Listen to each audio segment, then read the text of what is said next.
All right, it looks like we're live. I'm just gonna assume that we're live. I'm tired of looking every single time because lately it's just kind of been that way. All right, um, Super Bowl preview. That's what we're gonna at least start with today, and then afterwards we're gonna go through and we're gonna talk about the NFL head coaches. We're gonna power rank them and kind of see, um, what our thoughts on who in the NFL. And now that everybody except the Saints has hired a head coach, we're going to talk about who's best. And then Mikey seems to think that he knows who's going to be the Saints head coach, which would make sense. I mean, like when the Bengals hired Zach Taylor, they had to wait till the Super Bowl was over, so kind of makes sense. Yeah. So, Eagles Chiefs. Why do the football gods do this to us? Well, look, Kyle. Look, I remember you said that you didn't watch that Eagles game, and I don't know if you went and looked back at it, but for somebody that watched that game the first time, like the first play to the last kneel down, let me tell you this: Jay and Daniels, I understand, didn't have the best game, but there's nothing you can do when your receivers are fumbling the ball like they're getting paid to fumble the ball. All right, bro. They fumbled the ball 3 times, so one of them was on a freaking kickoff, man. I don't want to and I know Commander fans are saying referees this. Look, I'm sorry, as somebody that did blame the refs for a championship loss, the referees didn't fumble the ball 3 times. I'm sorry, like, bro, Jay and Daniels was out there getting sacked like it was nothing. Like, bro, the Commanders couldn't block nobody. I understand they didn't have Sam Cosmi, but like, dude, like the Eagles, they could do whatever they wanted. Saquon Barkley, his first 2 carries went for touchdowns. Like they had 7 total rushes touchdowns. The Commanders just straight out. I don't know if it was nerves, but they came out to just freaking crap the bed. And for the Chiefs, well, they had their MVP. And before you say, "Oh, it was probably Mahomes, Kelsey," right? Nah, it was people wearing black and white. To be honest with, for the Chiefs for sure. With the Eagles and the Commanders, I haven't I haven't watched it, but I have looked at kind of what happened, and I have watched plenty of Commanders games this year. And what I'll say about the Commanders is, I think the Commanders were very much the Commanders reminded me very much of the 2020 Bengals, like in Joe Burrow's rookie year. Um, Except they actually you know won a lot of those games that were really close. Like I kept telling people in 2020, if the Bengals, because people didn't believe me at the time. It was just the Bengals were just perpetually awful, and go away, Bengals fan, you don't know nothing. But I kept telling people, I'm like, if you guys look at what this team's doing, all they got to do is just change a couple of little things, and they're about to dominate the NFL. And unfortunately, injuries have gotten in the way of us consistently doing that. But it's still a team that every year people are talking about. Like, can they be a Super Bowl contender this year? Um, and the Commanders, I think, are kind of like what the Bengals would have been if they had actually had their shit together in Joe Burrow's rookie year, and also Joe Burrow hadn't torn his ACL. Um, because the Commanders, I don't think are ready for the Super Bowl, and Jaden Daniels going and winning the Super Bowl seemed like a nice floaty dream, but you have to have the team around you, and that team has to be solidified and generally has to be put together, and it has to have that chemistry over the course of multiple seasons. And I just don't think they were seasoned exactly, the Commanders, and I think that's what they ran into. They got hot, they went on a run, but when it came time, it was like the real team that's supposed to be in the Super Bowl this year is the one that ultimately came out victorious, and I think we saw that because other than Sam Cosmi, they don't exactly have the most inspiring offensive line of all time. And They didn't have Cosme. do what? Oh, they They didn't. didn't have Well, then Cosme. that was part of the problem then. Exactly. That's what I said. Because you see, Sam Cosmi got hurt against Detroit, right? And then he's immediately ruled out, and so everybody knew who's gonna be out. And then a few days later, he's out for the playoffs.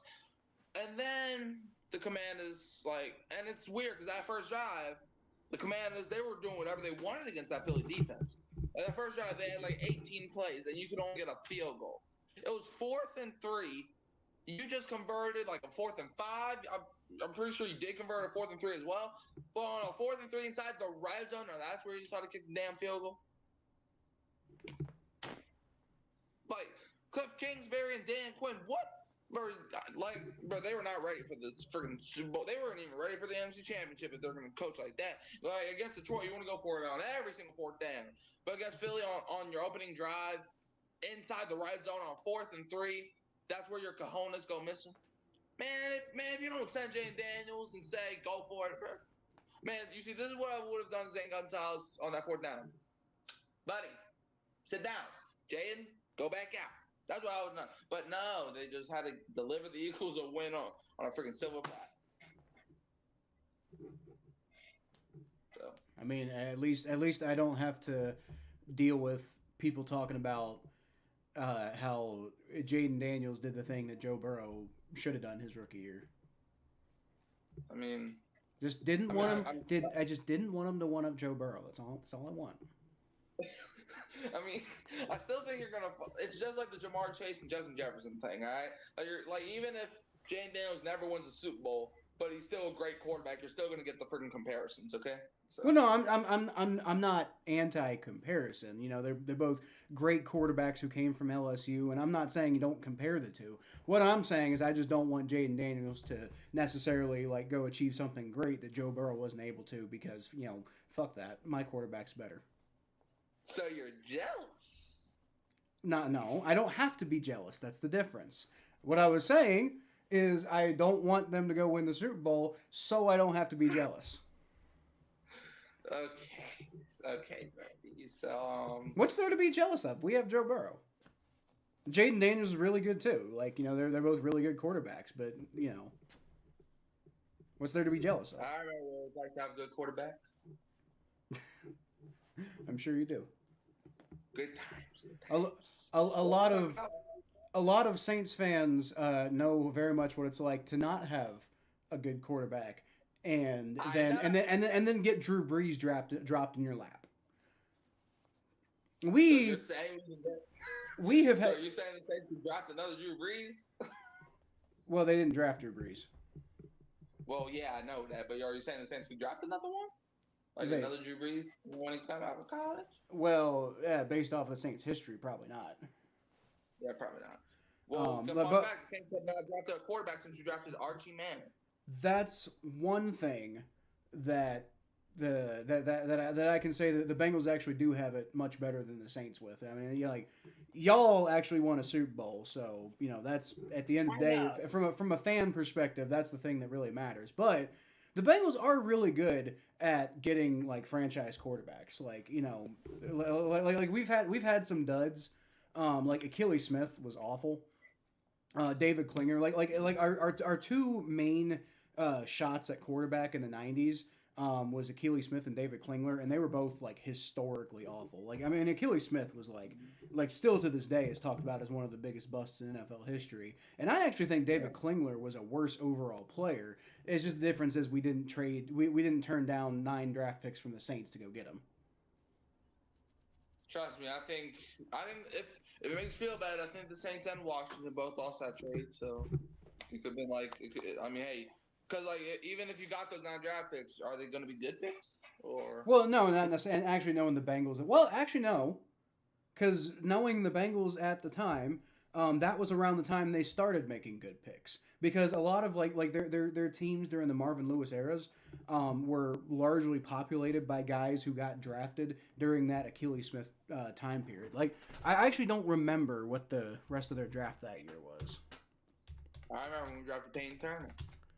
Yeah, that didn't work out so well for you, did you? He about to be off this team in a month. Well, that's not good. The first round draft pick.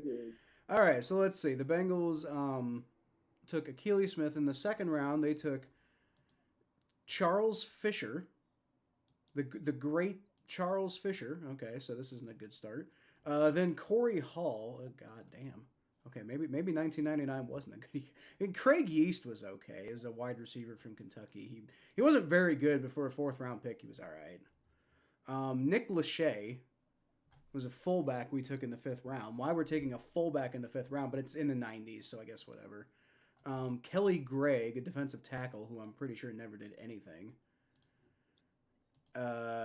Tony Coates, who I don't even think made the team that year.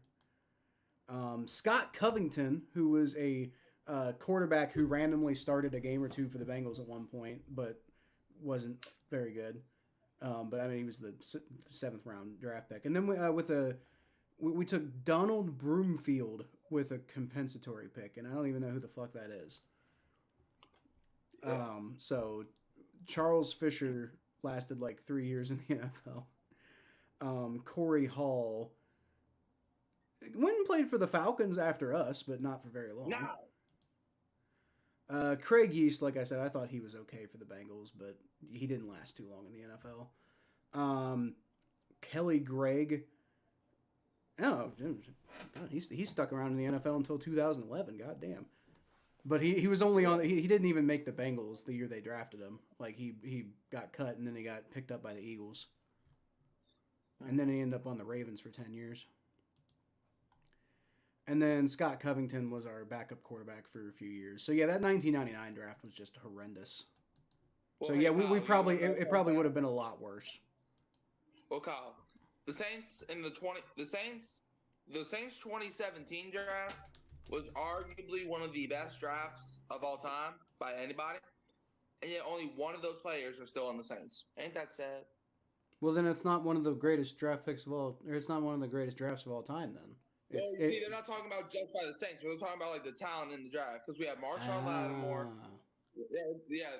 I'm not just saying that the Saints, like, yes, the Saints brought talent out of these players, but like worldwide or the NFL wide, we had Marshawn Lattimore, Ryan Ramczyk, Marcus Williams, 3 Pro Bowlers, Alvin Kamara, who's the only player left on this team, Alex Anzalone, a solid linebacker who had a great season in Detroit when he was healthy.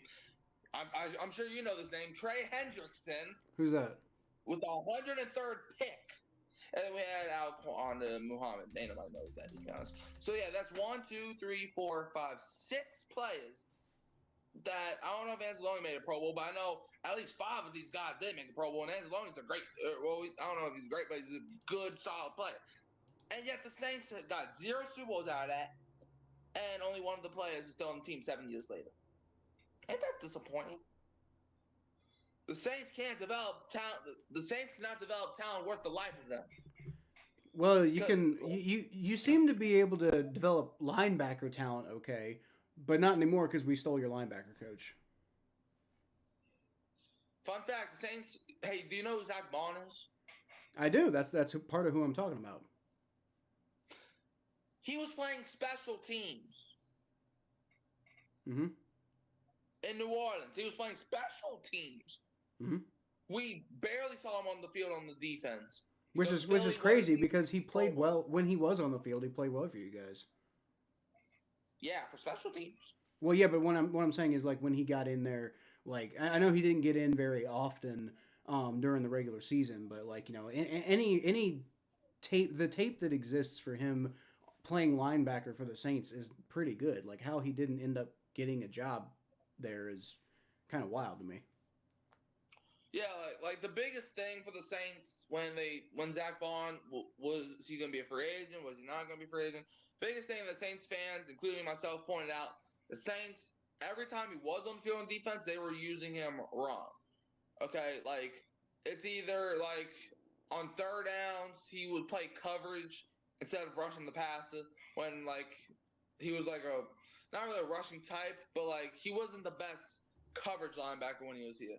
So like the fact that you would rely him on coverage snaps on third downs really had me mind boggling them. But then on second downs, right, when they run the ball, you have them, or on first downs when they run the ball, that's when you have them rushing, but you have them on the wrong side of the field. It was just a weird thing, okay.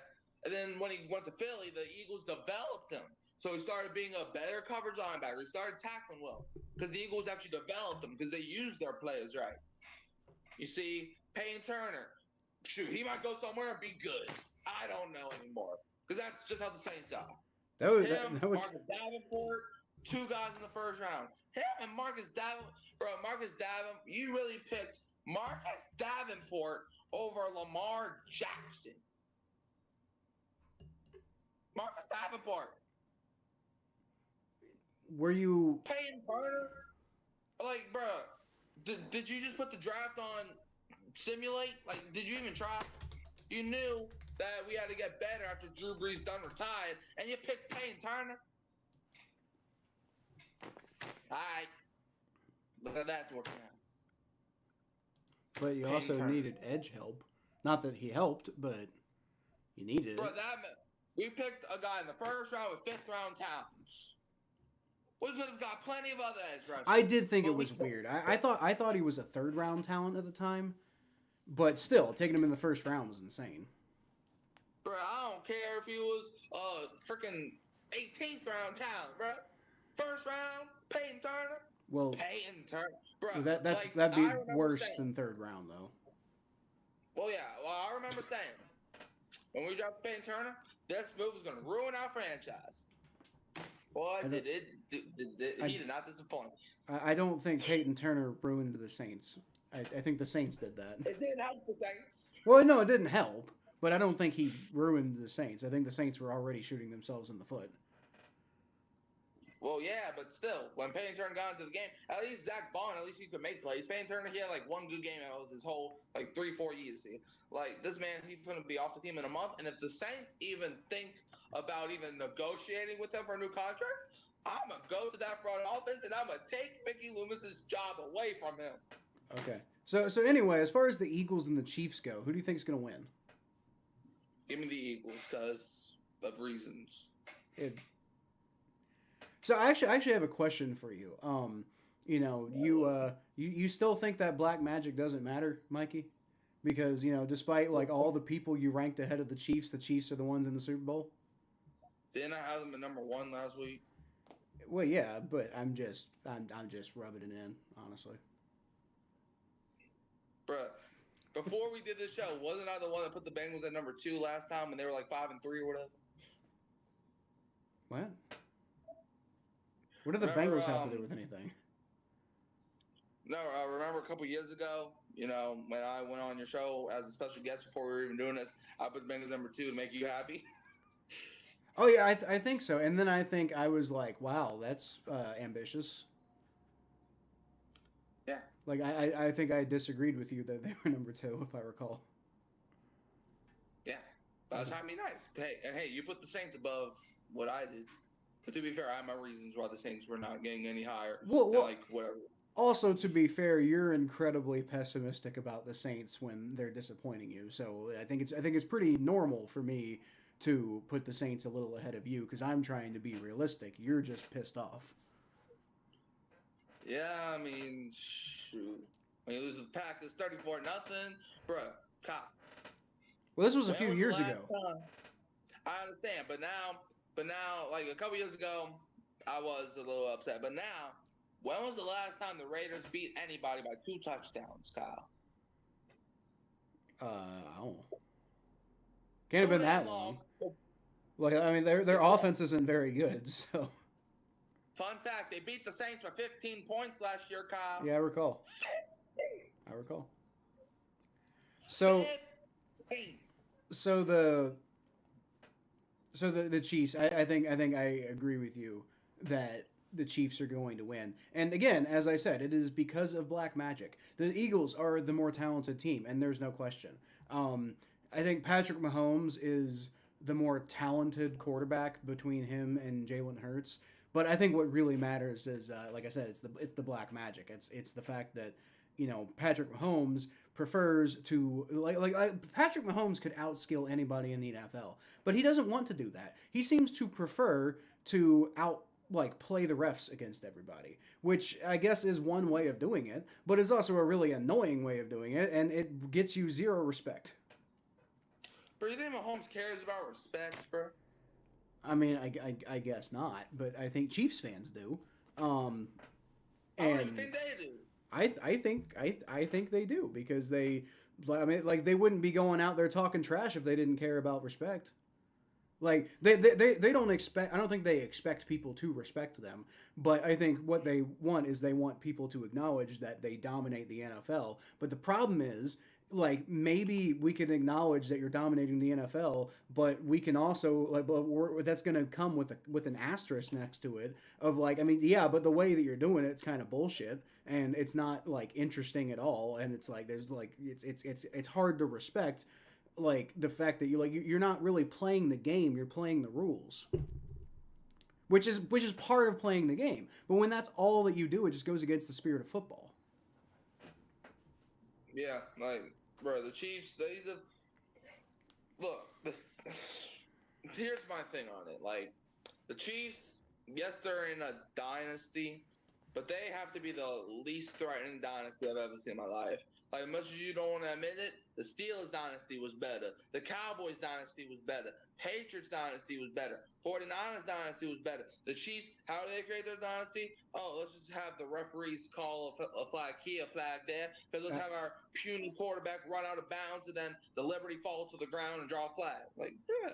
I guess I just disagree with the use of the word intimidating because that's still pretty intimidating to me. Just because, like, just because I don't respect it on like a philosophical level doesn't mean that it's not still like when you got to play the Chiefs, you're like, ah, shit, here we go. Because it's like you're not just playing the Chiefs, you're playing the refs.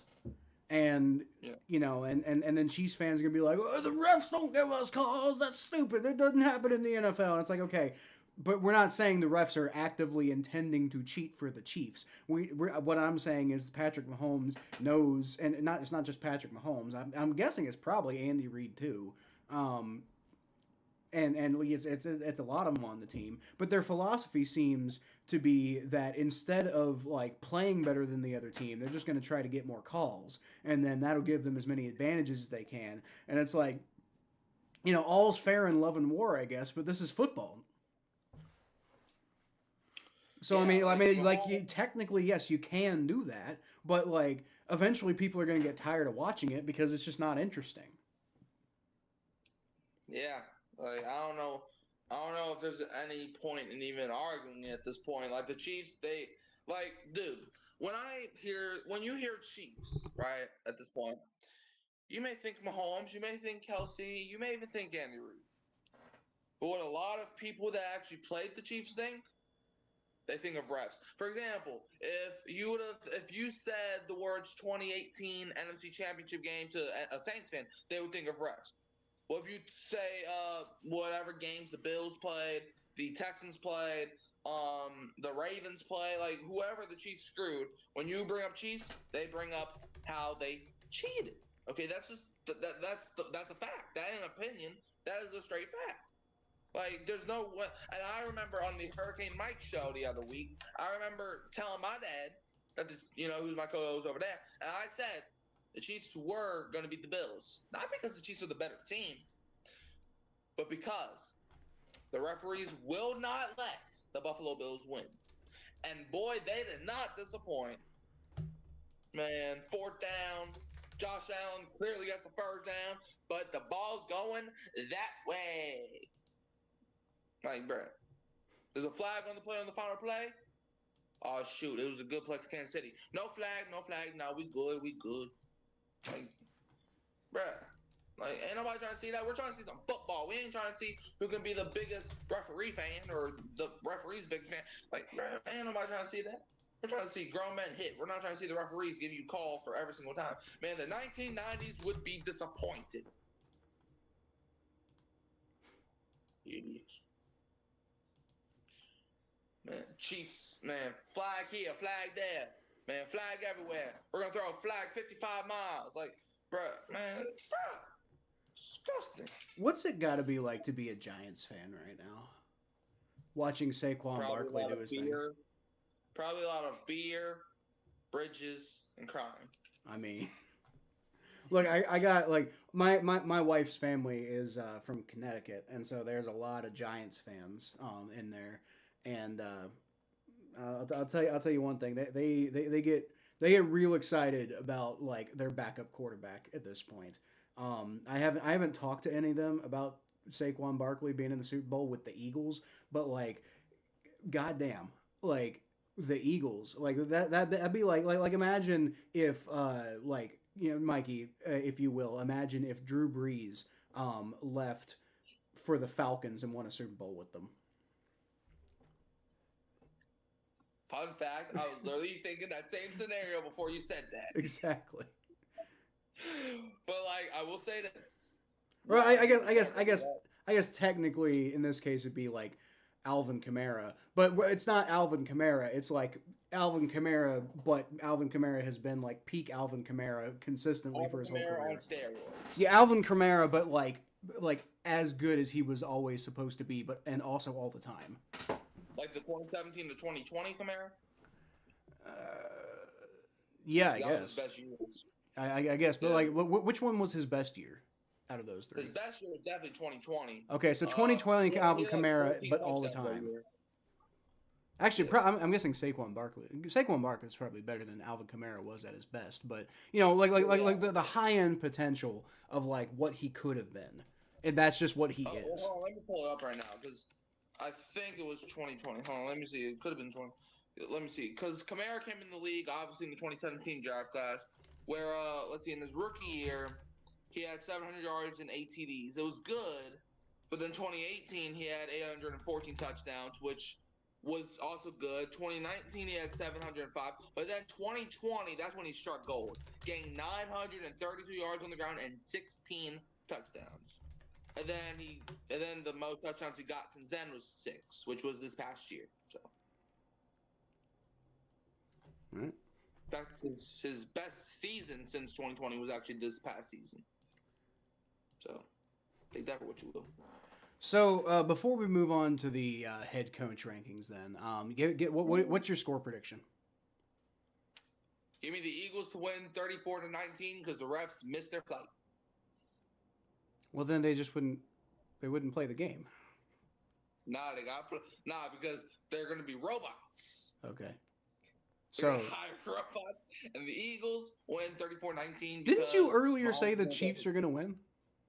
No, I said the Eagles are going to win. You're the one that said Chiefs. Oh, I thought you said okay. All right. Well, so anyway, then if that's the case, then you're wrong. The Chiefs are going to win, and it's probably going to be something. It's going to be something stupid. It's going to be something seemingly innocuous, like you know, in 10 years, people are going to look back and think it's a normal Super Bowl until they actually watch the damn game.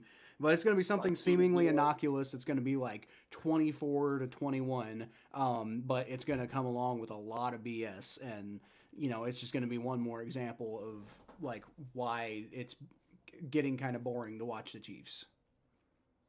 Like Patrick Mahomes could be out there, like, and he does some highlight reel stuff. Don't get me wrong, but like Patrick Mahomes could be out there putting on like highlight play after highlight play constantly all the time, and he's done that at times in his career.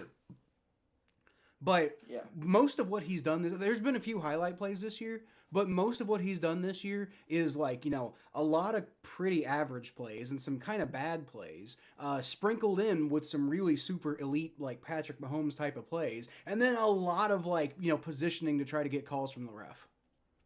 Yeah. I don't know if you remember the 2020. Well, obviously you remember the 2021 season. That was probably the best year of your life when it comes to Bengals. That was a phenomenal year, yes. But the 2021 season, I don't know if you remember, but the Kansas City Chiefs started off 3-4, and everybody was like, "Oh, this is the downfall of the Chiefs," and then they're in the AFC Championship. So I don't know what's wrong with these damn Chiefs. I don't know what's wrong with them. Yeah, but they never know if they're didn't good or go to bad. the Super Bowl that year, just saying. Look, I know, but like you never know if these are going to be good or bad. Like you never know how the game. Well, you know how the game's going to go, but you don't know how the game's going to go. Yeah, it It's either reminds me gonna of it reminds me of the Patriots back in the day. Like I remember the Patriots got off to like a bad start one year.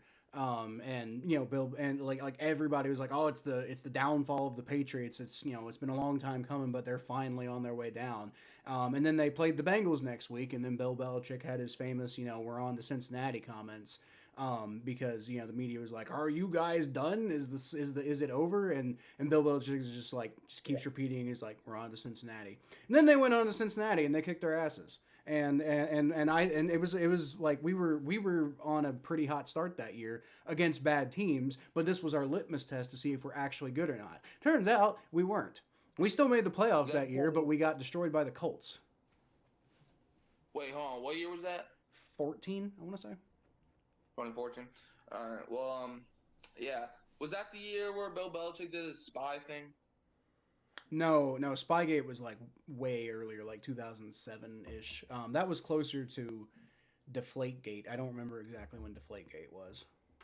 I think Deflategate was the year where it was the 1 yard line. Yeah, I don't. So that would have been around that time then, like 14, 16, something like that. Yeah, 20. I think it was 2016.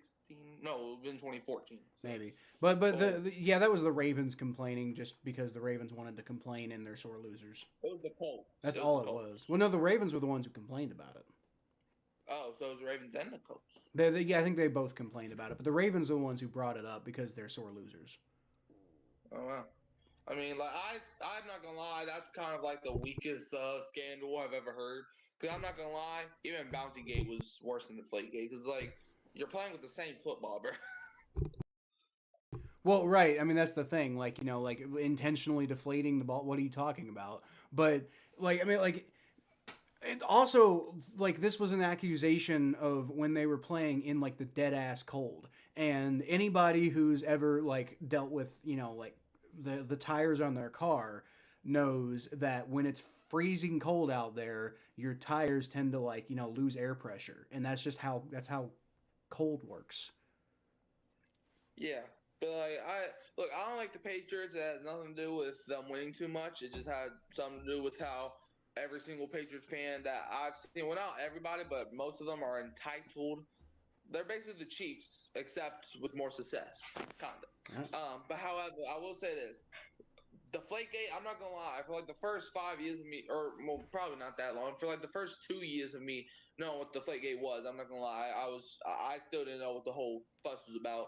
Because it was like, okay, so the Patriots try to help the Colts because like they're playing with the same football, but then it's like, well, it gives the team more advantage because technically they practice with it longer. Which I still look, I understand the Colts' concerns about it, but my thing is, it's like, bro, like I mean, the Patriots they threw an interception with that deflated football, so I mean, y'all still have an opportunity. Yeah, I like, agree. Yeah, it's not like the Chiefs and Bills game where the referees just literally took the ball out your hands. It's not like that. Yeah. Or the Saints Rams game where the refs took the ball out your hands, or the Chiefs Texans game where the refs called everything for Kansas City. It's not like that. It's like, bro, like the referees didn't have any part of it. Yes, like the Patriots, they got away with it, but it's like, live on. Like I'm not gonna lie, Bountygate was worse than Deflategate. Yeah, it was way worse. I feel that. All right. So let's go ahead. I mean, we're like half an hour into this now. So let's go ahead and move on to the head coach power rankings because that's the other thing we said we were gonna do. I got us. I don't know if you're able to see it, Mikey, but I got us up and I got the tier list maker behind us. So we're basically just gonna I'm gonna drag and drop, and you and me are gonna talk about it. So, looks like is that Aaron Glenn? Yeah. Okay, yeah. I mean, I know he's the Jets head coach. I haven't seen too many pictures of Aaron Glenn, so I don't know exactly what he looks like. But okay, so this is Aaron Glenn. I'm gonna put him in the show me category because obviously he's new. I like Aaron Glenn. I think I've said before, if the Bengals were to move on from Zach Taylor, I would have wanted Aaron Glenn to be our head coach. But at the same time, like you just don't know. Like he's never really had much of an opportunity like this before. So I don't know. You're a little bit more familiar with Aaron Glenn though. What do you think about him? Yeah, I mean, I think it's obviously way too early to put him on the hot seat. Well, it's obviously he's not on the hot seat. I mean, yes, I know that. Well, you know what though? Actually, and I'll let you finish talking. But that actually is a good point because like it's the Jets, so he might be on the hot seat. Just because, like, I mean, I wouldn't be shocked to see him get fired next year just because the Jets suck and they have no idea how to run a fucking business. Yeah, well, that's going to lead me into my next point because I was like, I think I'm going to put Glenn in the warm seat category because it's like, okay, in my opinion, he's kind of like one of the head coaching candidates where it's like, you expect him to be good, but you could also see a reality where he's not good. Okay. Yeah. Like he's kind of like when Bill Belichick went to the Patriots. Nobody really knew who Belichick was at the time. Turns out he won 6 Super Bowls. Now I'm not saying Aaron Glenn's going to freaking win 6 Super Bowls with the Jets or anything. What I'm saying is that as somebody that watched Aaron Glenn coach the Saints at one point, not a head coach, but like on the coaching staff, and even watching him at sometimes in Detroit, like his whole thing was defense, and the Lions' defense is what kicked them out of the playoffs. So that's why I didn't want the Saints to go in Aaron Glenn's direction, because I'm like, not only does he know this sad franchise, but also it's like, I mean, what does he give you? Yeah. I don't know. I did take your advice on that one though, because like I knocked him down to the John's here, by the way. What's going on, John? Hey, John, how you doing? But I did knock Aaron Glenn down to the warm seat category just because it's not really fair, but life isn't fair and football isn't fair. So he's the Jets head coach, and there's a non-zero chance that he just ends up getting fired after a year. Yeah, bro. Like he'll be lucky to make it through this year, bro. I'm telling you, if I'm calling it right now. Jets suck next year. Glenn's out. Yeah, it's possible. Especially if Aaron Rodgers is the quarterback for the Jets and Glenn's not doing it, bro. They fired Robert Saleh after they were 2-3. Yeah. Do me a favor. You keep talking for a second, okay? Okay, bet. So hey everybody, how y'all doing? Yeah, we're just going over how Aaron Glenn is the most weird coach. Let's see. John says, "My sports world is live, trying to break the tie on his poll question. He would appreciate a like too." Okay, well I don't know what the poll question is, but I hope he wins his tie. I guess something that the Saints can't do. So okay, I think I was back. Yeah. No, I thought my son was up. He's supposed to be in bed, but that was not him. Okay. So let's move on. Andy Reid. I'm gonna tell you the. I was about to say, okay, never mind. So we have the same opinion then. Obviously, Andy Reid's the best head coach in the NFL. It's not even fucking close. Next. That's all I have to say about it. That's it. So who is this guy? I see. Oh, that's got to be the Bears head coach. Oh, Ben Johnson. Is that Ben Johnson? That's not Ben Johnson. Bears hired Ben Johnson. Oh, that is Ben Johnson. Okay, I thought for some reason I thought Ben Johnson had like a beard or something. He's a young guy. Okay. So I'm gonna put Ben Johnson in Show Me. Unless you have a different opinion. I agree. It's like because I think Ben Johnson could be a really good coach, and I think with Caleb Williams there, I don't think he's like in Aaron Glenn's position where like he's already on the hot seat even though he hasn't even started yet. Because like with the Jets, it's like what do they have going on? Like there's the whole Aaron Rodgers situation. Is Aaron Rodgers going to be there next year? Maybe, but if he is, then that's probably even more. For the argument that Aaron Glenn has a chance of being fired after the first year. Ben Johnson, I think, is walking into a more stable situation in Chicago. But that doesn't mean I necessarily think that he's like, I think he's potentially a good hire. I just, show me, And honestly, with a lot of these new guys, it's going to be show me. It's either going to be show me or it's going to be, you got a lot of work ahead of you, buddy. Yeah, that was gonna be my point too. Because it's like I don't think a new head coach should ever be in the number one or the elite category because it's like what have they done? Like, but however, they could be in like the warm seat or hot seat. I will say that. But I think he's in the show me category because like Ben Johnson, he had a good run in Detroit. So he's either going to do two things. Either one, just be a coordinator-only merchant, or two, he's going to be a solid head coach with all the stuff that he's learned. So I think it's in the show me. Show me are kind of those 50-50 coaches. Mostly going to be new coaches, but hey, there could be some returning coaches that could be in the show me category. But yeah, I think Ben Johnson's in the show me category. I think that's a good list so far. Yeah. Next up, we got Brian Callahan. A guy who I'm shocked. Okay, maybe not shocked. Like, I didn't think that he should have been a head coach because honestly, I didn't think that Brian Callahan did a whole lot in Cincinnati. The offense has always been Zach Taylor's baby. And Brian Callahan, he was a coach. He definitely coached guys. guys liked Brian Callahan and he got stuff out of his players. But from a strategic standpoint, from like an administrative standpoint, I never felt like Brian Callahan did a whole lot in Cincinnati. So I wasn't sure why the Titans thought but it wasn't just the Titans. He was like considered to be one of the hottest coaching candidates in the NFL. And I'm like, why? What has he done here? He's been the offensive coordinator for a really good offense, but he wasn't running the offense. So yeah, I don't quite understand that. It's like, like nobody's talking about Dan Pitcher being like a hot head coaching name on the carousel right now, because Dan Pitcher doesn't run the offense. Zach Taylor does.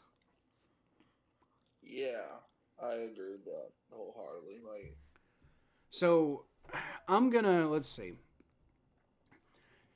Yeah, I'm torn on this one. I'm gonna put him on the warm seat, unless you disagree, but I'm gonna put him on the warm seat because, like, I mean, they were bad last year, but I think they expected to be bad last year, and I don't think the Titans are gonna be as volatile as the Jets. So like so what I'm saying is, like, if Aaron Glenn has a bad year for the Jets and the Jets don't fire him, he's going to be immediately on the hot seat next year. Like, I mean, like, that's going to be the default setting that we're going for him. Whereas the Titans are a little bit more patient with their head coaches. And I think Brian Callahan will probably get like another year, maybe two, to kind of start turning things around before they fire him. And so I'd say, like, the results haven't really been very good, but and I don't think that he was exactly head coach material, but they do think that because they hired him. So I think they're going to be a little more patient with him. I'd say he's probably on the warm seat. Yeah, it's weird. I could see an argument for warm and hot seat, because for hot seat you could be like, well, the Titans, yeah, they were expected to be bad, but it's like Will Levis, like a couple years ago, everybody thought he could have been a dark horse, not an MVP candidate, but a dark horse, maybe top 15 quarterback in the league, and he wasn't that. But to be fair, Will Levis and the Titans offense didn't have nothing going for him. Like, they had Calvin Ridley, but what has Calvin Ridley really, no pun intended, what does Calvin Ridley really have going for him at this point? Like, what has he done? Well, they traded D-Hop during the season, so it's like, yeah, I mean, look, the Titans, don't get me wrong, they were terrible. Obviously, they got the number one pick, for crying out loud. So I feel like if next year, whoever they draft, whether it's Cam Ward, Shador Sanders, Travis Hunter, Mason Graham, if they're talking about defensive tackle, like, whoever they draft, he has to pan out. Or else Brian Callahan, next season, he's going to get 2 cans. So I think he's on the warm seat. Like 2 cans, Sam. Yeah. Yeah.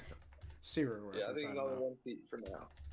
But with the potential of going up the hot seat, if he can't figure this out. Yeah, I think so, but I don't think he's quite there yet.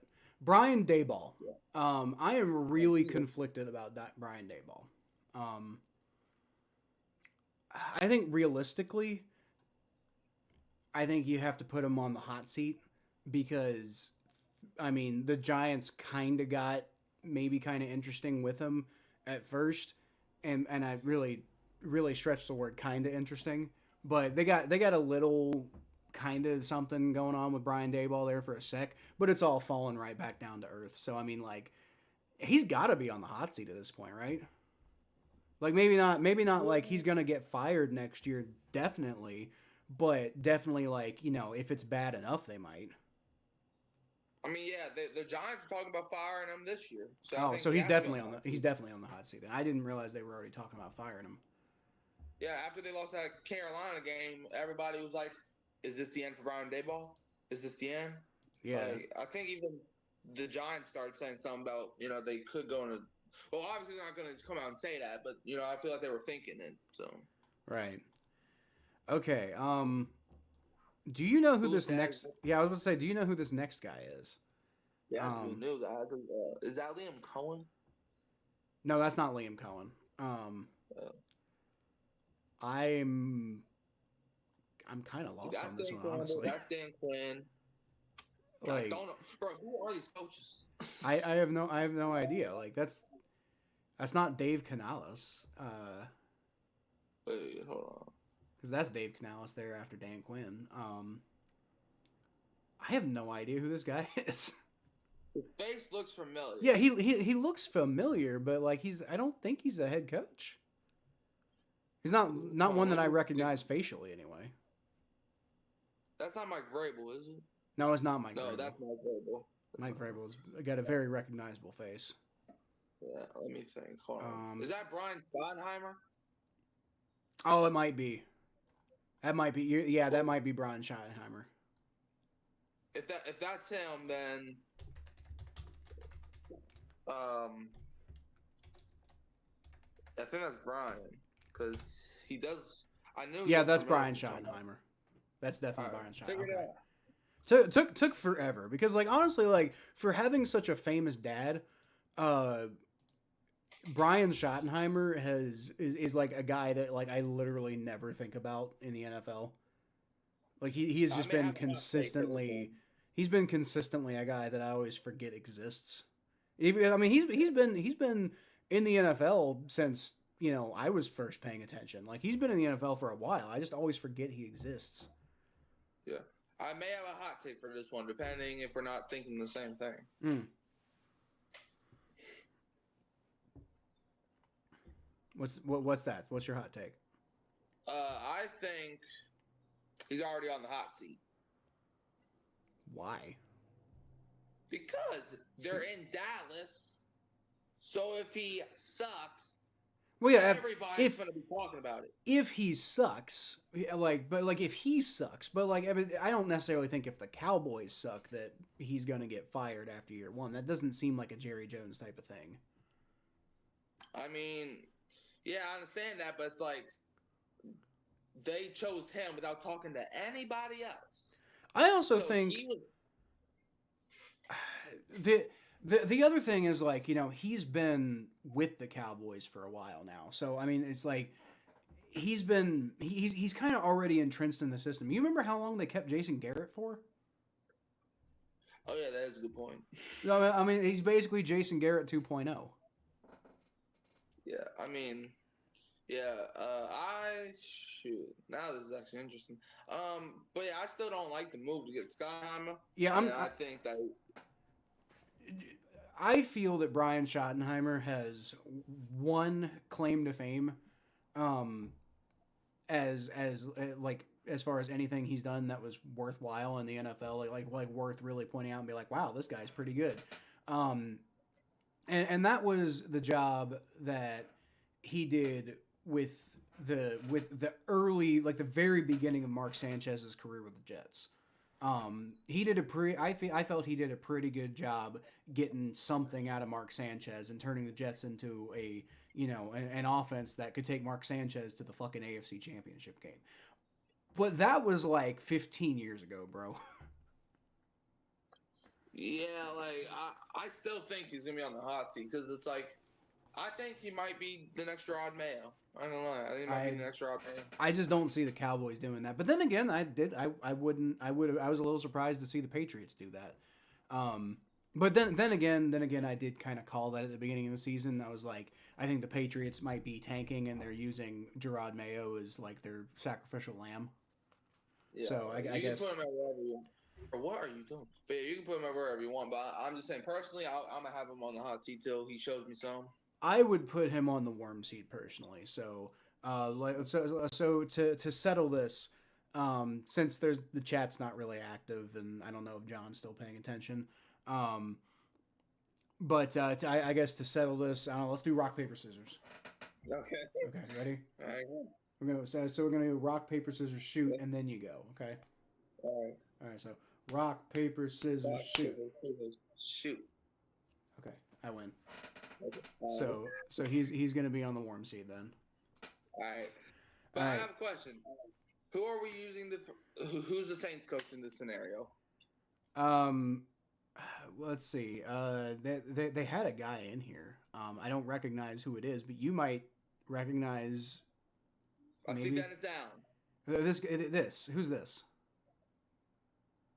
Who? That's Dennis Allen. That's not Dennis Allen. Who is that then? That might be Darren Rizzi. That might be. Now, Dennis Allen has a very recognizable face. That's not Dennis Allen.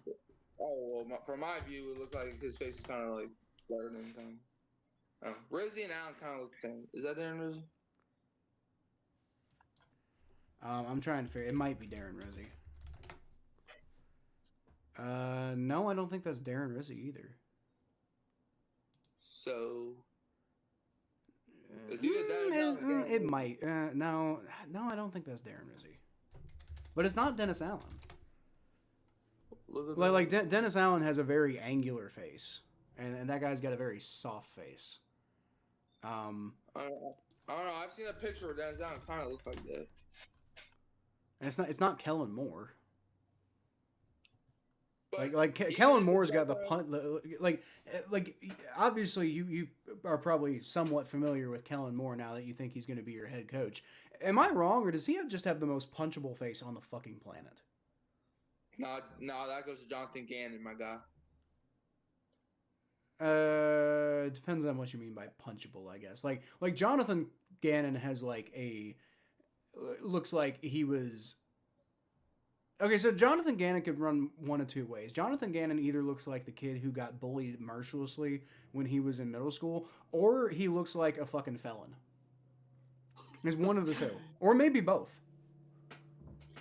I don't know. Jonathan Gannon looks like a guy that like he would be like, "Hey man, that's not nice. Don't do that to that kid." And then he says, "Well, take me then," and then you just knock him out in like 2 seconds. I guess. That kind of looks like Dennis Allen, but it also kind of looks like Darren Rizzy for me. Yeah, well, it's not either of them though. I just looked it up. Well, who is it? I see that same logo.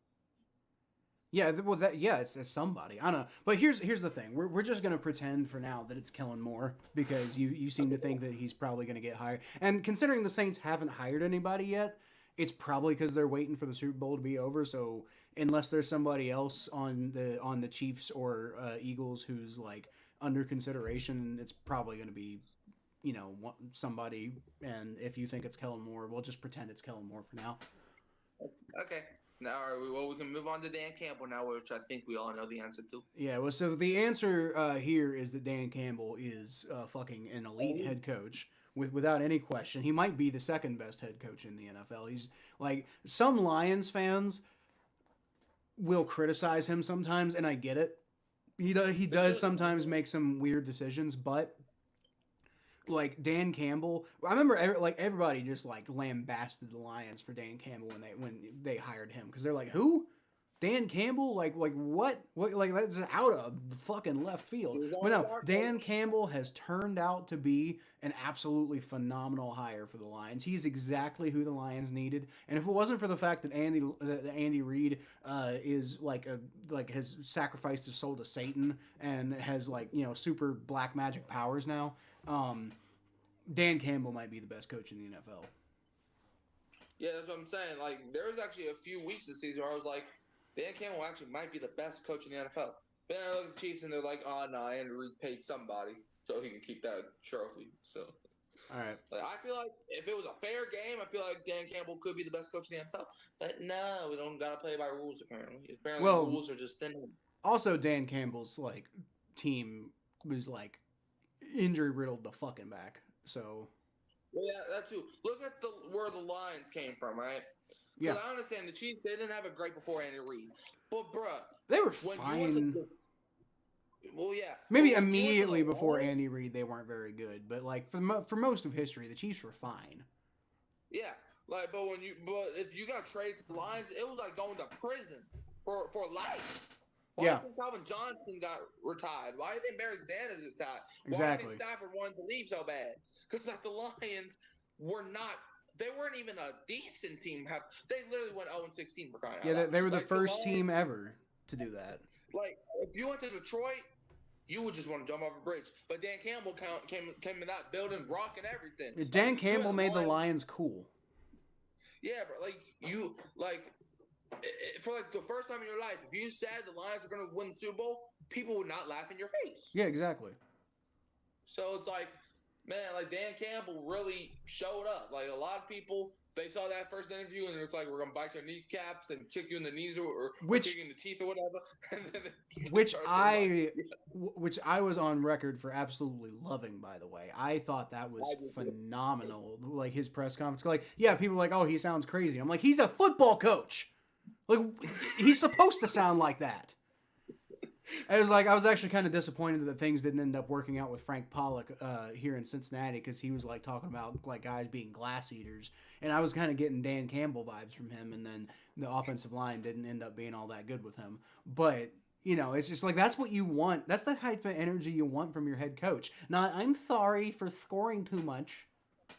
Oh, I'm sorry. Was that a Dennis Allen shot? Yes. Now he's gonna be in Chicago. Fun fact: the Saints play the Bears next year. If he's going to be in Chicago, should I move Ben Johnson down then? No, because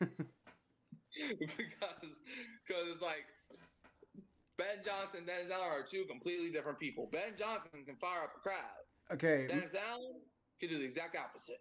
Moving on, Dan Quinn. Dan Quinn, he's not in the elite category. Yes, he is. But I'm gonna put him in the warm seat. You're wrong. Put him in the warm. I think he's aight.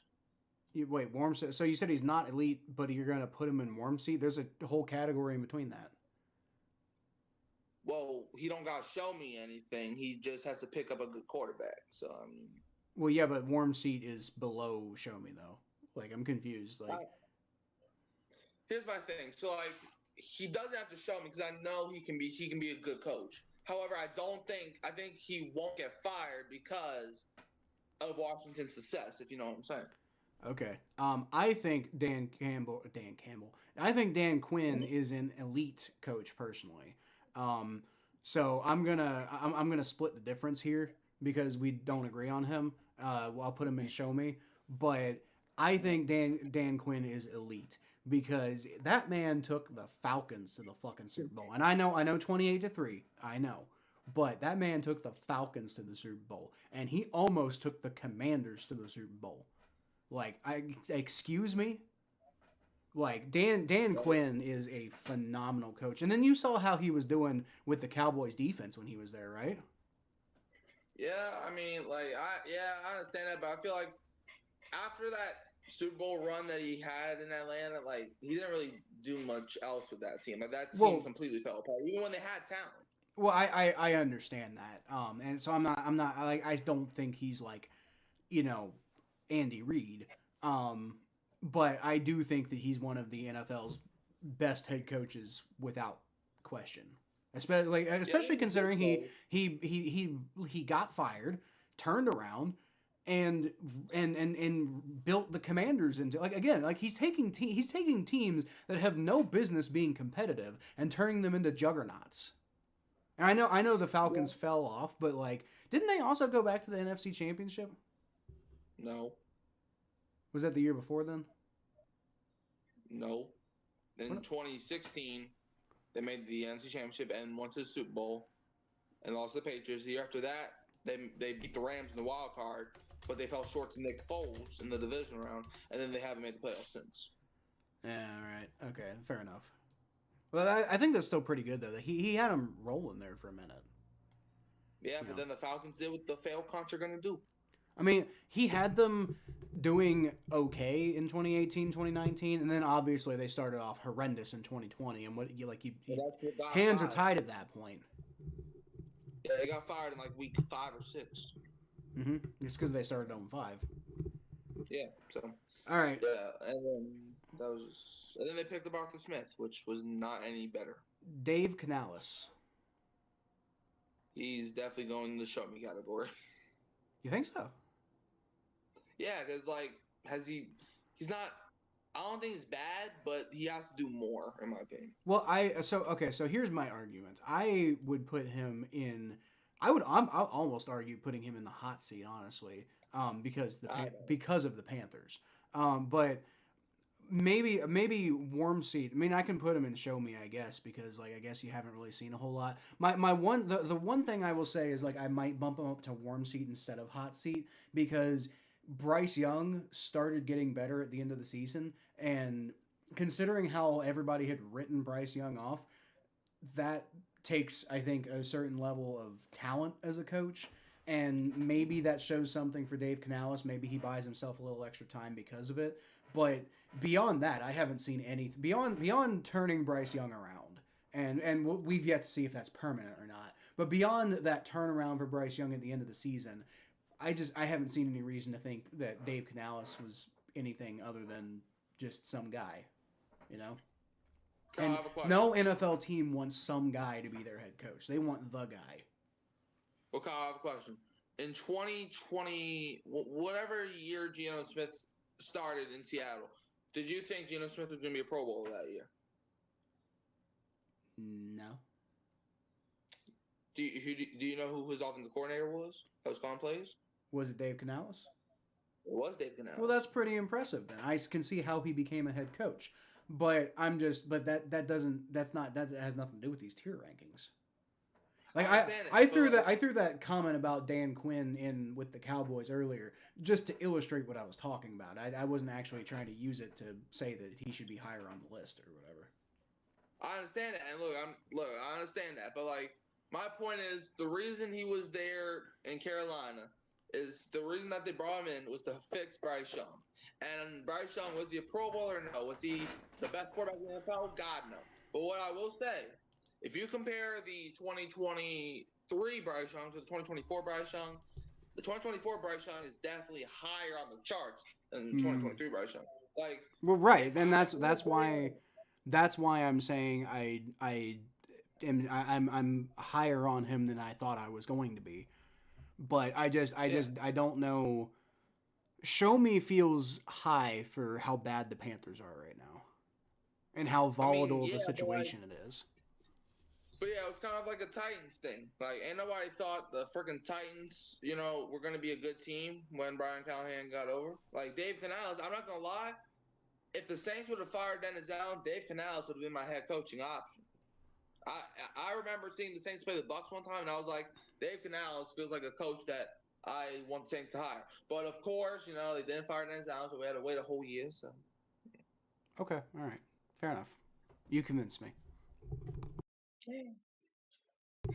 I still worry about that situation in Carolina, but whatever. Let's move on though. D'Amico Ryans. I'm gonna argue for Show Me here because I think he's somewhere in between elite and Show Me here. Maybe we can put him at like the beginning of Show Me. Because like he's done a pretty good job with the Texans, especially considering the state the Texans were in before. But it's just like the Texans feel like they've hit a wall though. It's like they're good now, but they're not really getting better. Yeah, like a lot of people thought that the Texans could be Super Bowl contenders this year from what they did last year. Yeah, and then that wasn't even close to that. Yeah, at least that they can get better. But if you think about it, the CJ Stroud's first year and second year ended literally the same thing. In the first year of CJ Stroud and the Texans, in the first round of the playoffs, they blow out a team that was 100% fraudulent, and being the Browns and the Chargers. Week after that, they lose to the number 1 seed.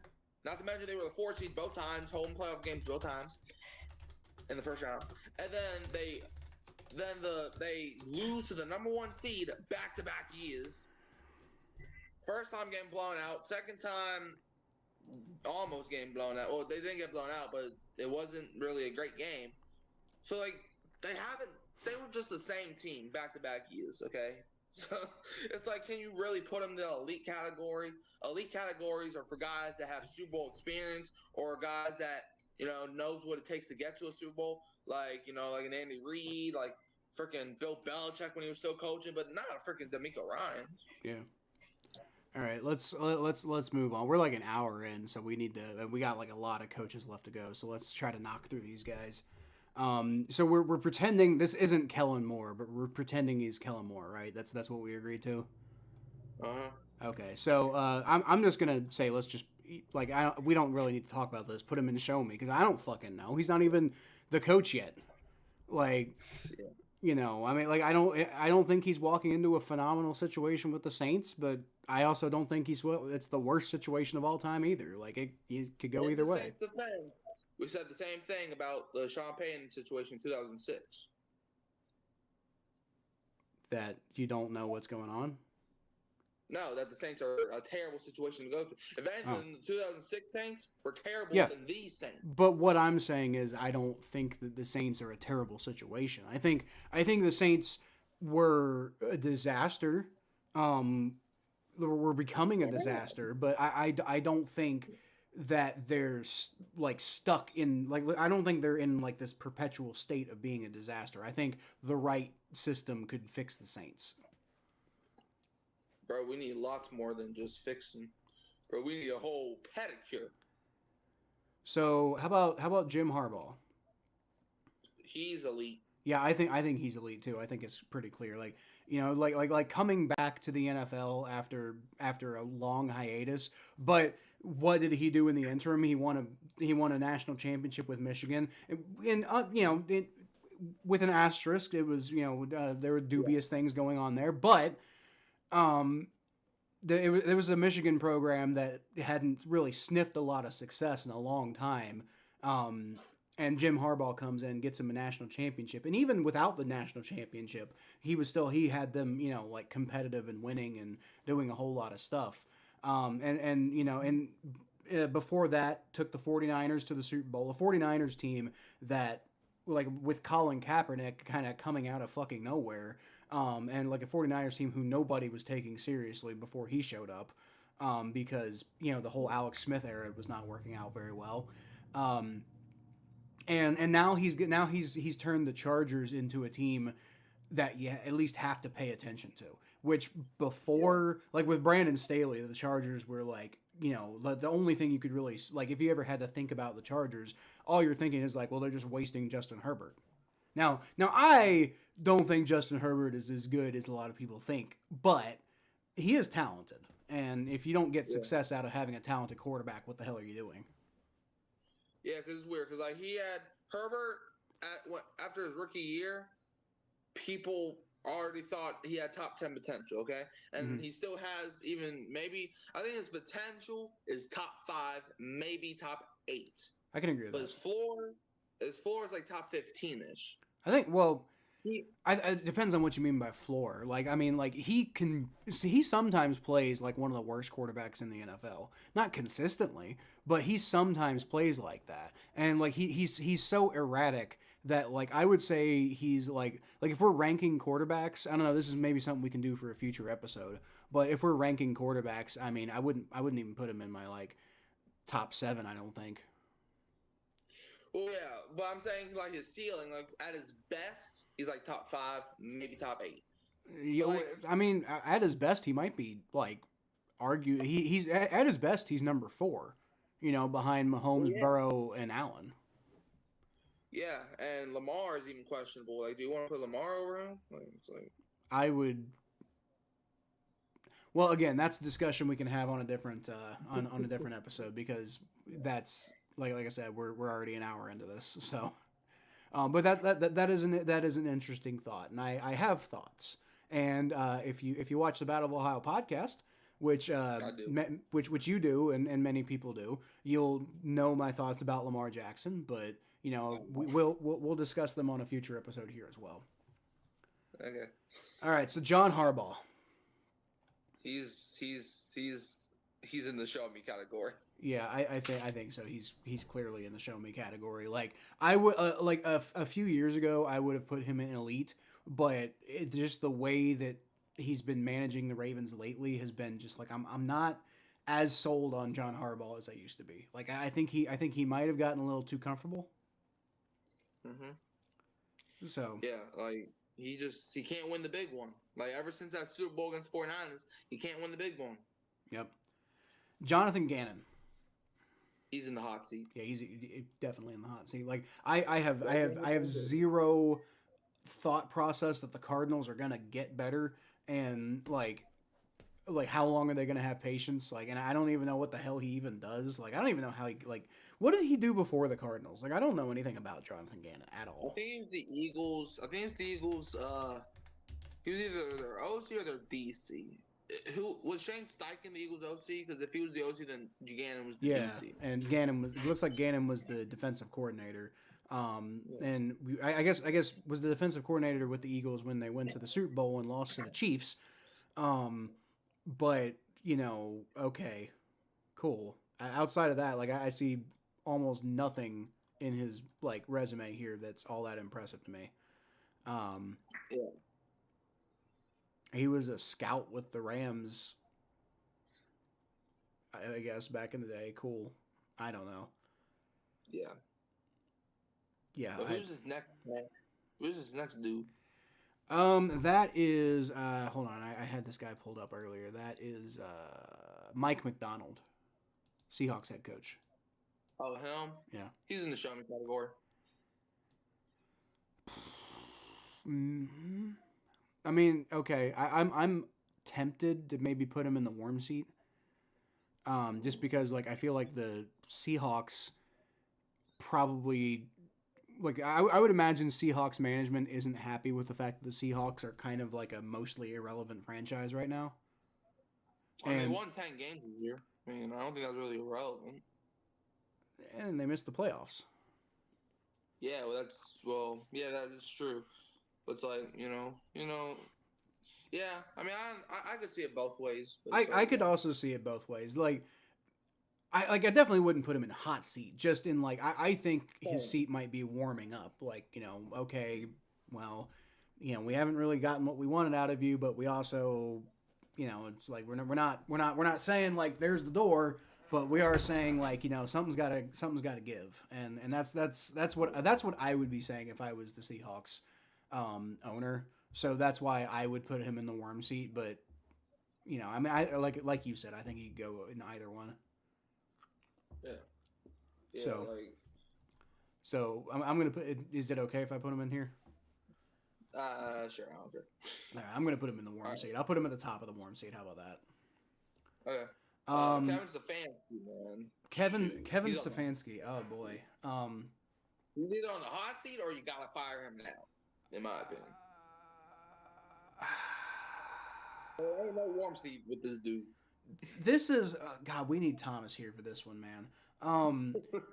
God, like Kevin Stefanski's a really good coach, man. Like, yeah, I understand, but like he's in such a terrible situation with the Browns, and it's like this is the fucking damnation of anybody who gets hired as a Browns coach. Like you're just walking into a fucking disaster waiting to happen. It's always it's inevitable. And like in my opinion, I think Kevin Stefanski is one of the better coaches in the NFL. If it wasn't for the fact if the Browns had stayed at least remotely relevant during the Deshaun Watson era, I would describe Kevin Stefanski as elite. I would have, but where I would personally put Kevin Stefanski right now is show me. Now, so I guess the question is, are we describing the reality of his situation, which probably is hot seat? Yeah, that's where I'm going with this. And by the way, to be clear, fire them now is this is like our opinion. By the way, this isn't this isn't mostly maybe we can talk about like what their situation is and what's going on, but for the most part, this is like if you and me were the owners, where would we rank these guys? And for me, I would rank Kevin Stefanski at the very least as show me, but I mean we can split the difference and put him on the warm seat. Yeah. I personally think that's the right call because like for me, the reason I said hot seats because like the Browns they've had what 2 playoff runs. Like, they've had 2 playoff appearances under Stefanski, and what has he done since then? Like after the year they make playoffs. Baker Mayfield, is he good? Is he not? No one knows because he gets traded to Carolina after they trade for Deshaun Watson, and everybody's like, okay, Deshaun Watson could bring the Browns to Promised Land. But none of this was Stefanski's fault. All of this, for the most part, was the Browns front office part for completely mismanaging both Baker Mayfield and anything to do with Deshaun Watson. They didn't even if they just understood that Deshaun Watson was toxic, they would have avoided him. They would have found a way to make it work with Baker Mayfield, and Kevin Stefanski would probably have them as one of the like maybe not like at the same level as like the Chiefs and the Bills and arguably the Bengals, but they'd be right there in the mix. Like if the Browns had handled things well, and so that's why I say like Kevin Stefanski is a super underrated coach. As far as the reality of his situation, he's probably on the hot seat. Um, but the reality of like his like if we're analyzing him as a coach, I don't think he deserves to be on the hot seat. Yeah. But he probably actually is. So I'm just gonna go ahead and put him on the hot seat just to be realistic here. All right. All Liam right. Cohen, I believe, is the next guy. Do what? Liam Cohen, is that who that is? Yeah. Hold on a minute. What happened? I think this is Mike McDonald here. Who? This guy I got here. I think this is Mike McDonald. So who's this? So who's the other guy? Who's the guy that looks like he has messed up eyeballs? This guy, right? He's the guy. First guy in the warm seat. Fuck, I don't know. Let's see, it's not. Hold on. Bears, Packers. Because like this next guy is Liam Cohen here. I'm trying to think of every single coach. Hold on. Yeah. Kevin O'Connell. Oh, that's Kevin O'Connell. Okay. Well, Kevin O'Connell, and he's elite. I don't care what you say. Yeah. Sam Darnold, Kirk Cousins. Yeah, but like the Vikings keep falling flat on their face. Like. But the thing is, they weren't even supposed to be in the playoffs to begin with. Yeah, and so he's a good coach, but like, I mean, like, so I think we should definitely move him up, but I don't know if I'd move him into elite.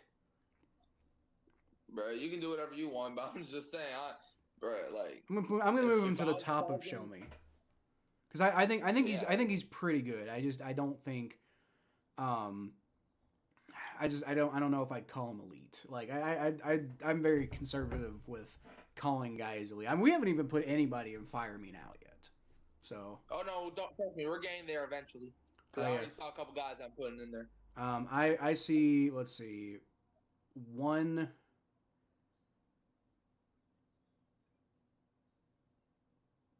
Okay, that's it. I see one guy, and it's gonna be a hot take too when we get there. I see like 2 or 3 guys personally. Okay, Liam Cohen. Liam Cohen. You can't fire him now. They just hired him. Like I know. He's goofy and he's like Duval. Like he's goofy and he's weird, but it depends on how you think the Jaguars' future is.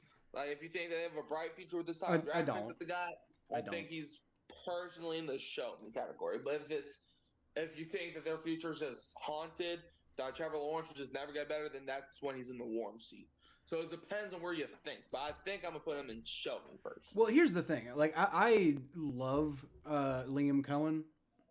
He former offensive coordinator for my Kentucky Wildcats. And he did a pretty good job with Will Levis in college. So Buccaneers suck. Yeah, but he also helped Baker Mayfield revive his career. Who said that? Me? I said that. No. So shoot. I'm not arguing for. With Cohen. I'm not arguing for elite or anything like that. But I don't know. I think probably just because the Jaguars are a disaster right now, they're probably bringing him in because they're hoping he can revive Trevor Lawrence. So how realistic is that? I don't know. So like, let's put him in the worm seat, just because like I feel like you just don't bad know. Taste in everybody's mouth of the way they left Tampa. What's bad about the way he left Tampa? Oh, like telling everybody he wasn't gonna leave. Yeah, he was like he literally told Baker Mayfield. Bro, I don't know if you know this, but he was literally on a call inside the Jaguars office. And the Buccaneers called him and was like, "Where are you at? You about to sign this contract?" He's like, "I'm at a doctor's appointment with my daughter." And he was in the Jaguars office the whole time. Like when I heard that, first I thought that was freaking funny, but second I was like, "Bro, you can't be doing that, dude." Yeah, that's pretty. That's giving me Urban Meyer vibes. Exactly, bro. But I'm just considering how he performed as Baker Mayfield's offensive coordinator. I'm gonna put him on the warm seat for now because if he does turn Trevor Lawrence around, then that's fucking that's massive. But Yeah, I guess we'll I see. think Lawrence is talented, though. I think Lawrence is talented. Well, he is talented, but he hasn't been living up to that talent though. Yeah. All right, Kyle Shanahan. Kyle Shanahan, he's elite. Yeah, he's elite, easily. Yeah, I would put him above Jim Harbaugh and behind Dan Campbell. Yeah. And you can throw out Matt LaFleur there too. He's elite as well. Matt LaFleur, is that Matt LaFleur there? I was wondering who that was. Is Matt LaFleur? Yeah, Matt LaFleur is pretty elite. I'm gonna put him at the back end of that one though. Yeah, you can do that, but he's still elite. But Packers fans have been throwing around the possibility of maybe they need to move on from Matt LaFleur. Well, then they're stupid. Maybe they're also a spoiled ass fan base, but I do think Tom Grossi like that. I think he would admit it. Yeah, probably. But bro, like Matt LaFleur, I remember a lot of people when the Packers last year, right? Packers, they're starting off terrible, and everybody was like, "Oh, Matt LaFleur, he's a freaking Aaron Rodgers merchant." And then after they start 3-6, he literally, I think he had a meeting with everybody. I could be wrong, but I think he did that. And Jordan Love started playing like a freaking MVP candidate, and then the Packers went on to make the playoffs back-to-back years. And this past year, they were just unfortunate that they were in the best division of all freaking time. Like Matt LaFleur, there's nothing Matt LaFleur could have done better. He is the great coach, and I'm not just saying that because he coached a team to beat my team 34-0, because that's not impressive at all. What I'm saying is that this man, bro, ain't nobody. When the Packers drafted Jordan Love, everybody's laughing in their face, and now the Packers and Jordan Love are the ones laughing. So remind me where we put Mike, because we ranked Mike McDonald, and then we realized that wasn't Mike McDonald. That was actually Kevin O'Connell. So. Remind me where we put Mike McDonald, because I don't feel like going through it again. Mike McDonald, I think we put him in the show me category. I feel like we put him at the top of warm seat, if I recall correctly. Yeah, I mean, it was around that show me area. Yeah. It was show me-ish, warm seat-ish. Yeah, it's kind of right there in the middle, because I remember talking about the Seahawks, probably expect to be better than they are. Yeah. But you also got to give him credit for getting what he's getting out of Geno Smith and the handling post Pete Carroll in I think I put him in warm seat, and I think you put him in show me. I think that's what happened there. Yeah. All right. But then I think we agree on warm seat, at the top of it. So instead of Mike, so we're gonna go from Mike McDonald to Mike McDaniel. Mike McDaniel's on the hot seat, man. Yeah, I would definitely put him on the hot seat. I think Mike McDaniel has some good ideas, but I think he's shown to be at this point maybe a little bit in and over his head, and a lot of the decision making with Tua to me has seemed ill-advised. I'm not, I liked Mike McDaniel initially. But I'm at the point now where I'm just kind of done with him. Yeah. And I would imagine the Dolphins are probably getting about done with him too. Yeah, I mean, Mike McDaniel, he's like a guy that you would see on Impractical Jokers. Yeah. That's who that guy is. All right. Mike Tomlin. Needs to get fired. So you're saying put him in, fire them now? Mm-hmm. Okay, cool. So I guess apparently my take was not as hot as I thought it was, because I agree. He hit his ceiling. You're never gonna do anything better than Tom. Exactly. He's not doing anything. He's subsisting off of high end talent, and that's why they keep going 9-8 every year. But the problem is, Mike Tomlin is just not a good locker room manager. He's let the team deteriorate into this state. It's like he's a Super Bowl winning quarterback because Bill Cowher built a fucking roster for him, and he basically took he took a team that was already built and was primed to win a Super Bowl, and then won a Super Bowl with them. Like it was like, I mean, like you got to give him credit for following through and winning that Super Bowl. You know, it's not. I'm not saying like, you know, Mike McDaniel would have won the Super Bowl with that Steelers team. But what I am saying is, it's like you can't ride off of that fucking success forever. It's like I've compared him to Marvin Lewis before. Recently on this channel, I've compared him to Marvin Lewis because like Marvin Lewis won a Super Bowl like 16 years before he got fired by the Bengals. But by the time he got fired by the Bengals, it was it had been time for a while to get fired. And I think with Mike Tomlin, it's just like the reason they aren't firing him is partially because A, they're the Steelers. They don't do that. And B, because they're trying to like they know if they fire Tomlin, they're rebuilding, and they've got like that they got like that Steelers pride. Like, we can't be a bad team. Well, sorry, but you're gonna have to be a bad team for a little while. Like, you're just gonna have to suck it up and do it. Otherwise, you're gonna be stuck in limbo forever. Yeah, like I feel like Mike Tomlin is also kind of resembles Sean Payton, to a guy that's won a Super Bowl but hasn't really done much other than that. And I feel like that's all you're gonna get. Like, I feel like, for example, with the Saints, they reached their ceiling with Sean Payton, except Sean Payton, like, obviously had that NFC Championship year, but that was about it. You know, it was either division round or bust. However, Mike Tomlin, you don't really get that. Like, it's 10 wins, maybe you're competitive in the playoffs, but not even that. He can't win a playoff game now. So, like, what do you have with Mike Tomlin? What is there to be like, oh, he's a Super Bowl winning coach, other than that he did win a Super Bowl? Congratulations. But what can he provide other than 10 wins, and then you get bounced in the wild card every year by a team that's way better than you? As a fan of a team who consistently made that dumb decision over and over and over and over for years, yeah, I feel your frustration, Mikey. It's just like what are you doing at this point? Like, I understand it's hard to justify firing a guy who maintains a winning record and who is generally beloved by the fans in the city, and et cetera, et cetera. But at the same time, like, what are your standards? Are your standards like, we're gonna just, like, you know, talk about our 6 rings forever, and we're going to like just like live off of the past forever, which is what Steelers fans do. That's all they do, is they live off the past. But like, you don't want your front office doing that, because if the front office is doing that, then they're never gonna get better.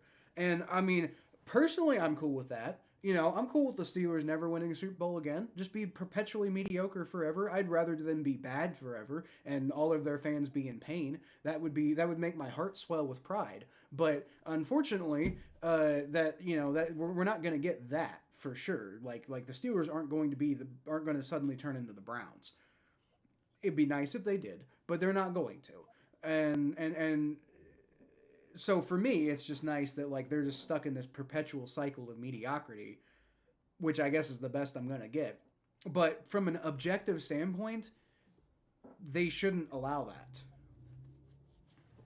Yeah, like, it's like, if the reason to play football is to win the Super Bowl every year, well, obviously they're not going to do that. They're not going to do that with Tomlin. Yeah, your goal is to win the Super Bowl. And Mike Tomlin, his ceiling, like I said, 10-7. Maybe you win a playoff game, maybe. But he hasn't even done that in, like, what, 8-9 years? Yeah. Like, there is no upside with this guy. He's like a guy that's he's a guy that keeps living off the past. So I guess he does fit the Steelers culture. He's a guy that don't get me wrong, there was a time where I thought he was a top 5 coach, because the Steelers had no business being in the playoffs at the time. But now it's just getting repetitive. Like, the last 5-6 years, 9 wins, 10 wins. Ooh, we're either not in the playoffs or we lost in the first round. Like, I understand sometimes, like, for example, last year with the Texans, we were all proud of the Texans, even though they lost to the Ravens 34-10, because it was like, no one expected them to be here. But with the Steelers, we knew it was going to happen. We knew they were going to win 9+ games and probably lose in the first round. And they didn't even show up in their Baltimore Ravens playoff game. Like, there is no upside with this guy. Their goal is to win the Super Bowl. And if you have a coach that can't do that, you got to let him go, even if he's a good coach. Yeah, no, I completely agree. It's time for them to move on from Tomlin. But then again, I'm a hater, and so probably nobody's going to actually listen to me. But I also do, to be fair, try to be objective when I'm talking about this stuff. So, just think about it. But whatever. Let's move on. So we got Mike Vrabel, Mike current Vrabel. head coach of the New England Patriots, which I think is a phenomenal job for him. He's walking into a situation where Drake May seems like the guy. Um, and all he's got to do is just he's basically being given a layup, and all he's got to do is like sink the layup. Yeah. So, and I thought he did a pretty good job with the Titans, and I think the Titans front office let him down quite a bit. So I mean, I'd put him right next to Kevin O'Connell, like almost elite, maybe not quite, but I think he could get there with if you just show me a little bit more. I'm not gonna lie. I'm putting him in the lead. I don't care Okay. I could, because I could, I could, I could even get behind calling him elite. Honestly, he's a real good head coach. because like in Tennessee, because obviously we can't grade him on this Patriots job yet because he hasn't coached there yet. In Tennessee, right in 2019, they made it to the AFC Championship game, going 9-7, and beating the Patriots and the Ravens, two of the best teams that year. The next year after that, in 2020, what did they do? They got better, going 11-6. Yes, they didn't have that championship success. But they got better. Year after that, 14-3, and they lost their Bengals. But to be fair, Ryan Tannehill sold them that one. And then the Titans. Then that's when the front office just collapsed. Traded AJ Brown. They kept getting rid of all their good offensive linemen. Like it was at a point where Mike Vrabel couldn't even save them. So I think Mike Vrabel's an elite coach because, like, bruh, if you pick the Titans to go to the AFC Championship in 2019 and put up a good fight against the Chiefs, you were lying to yourself. Yeah, no, I agree.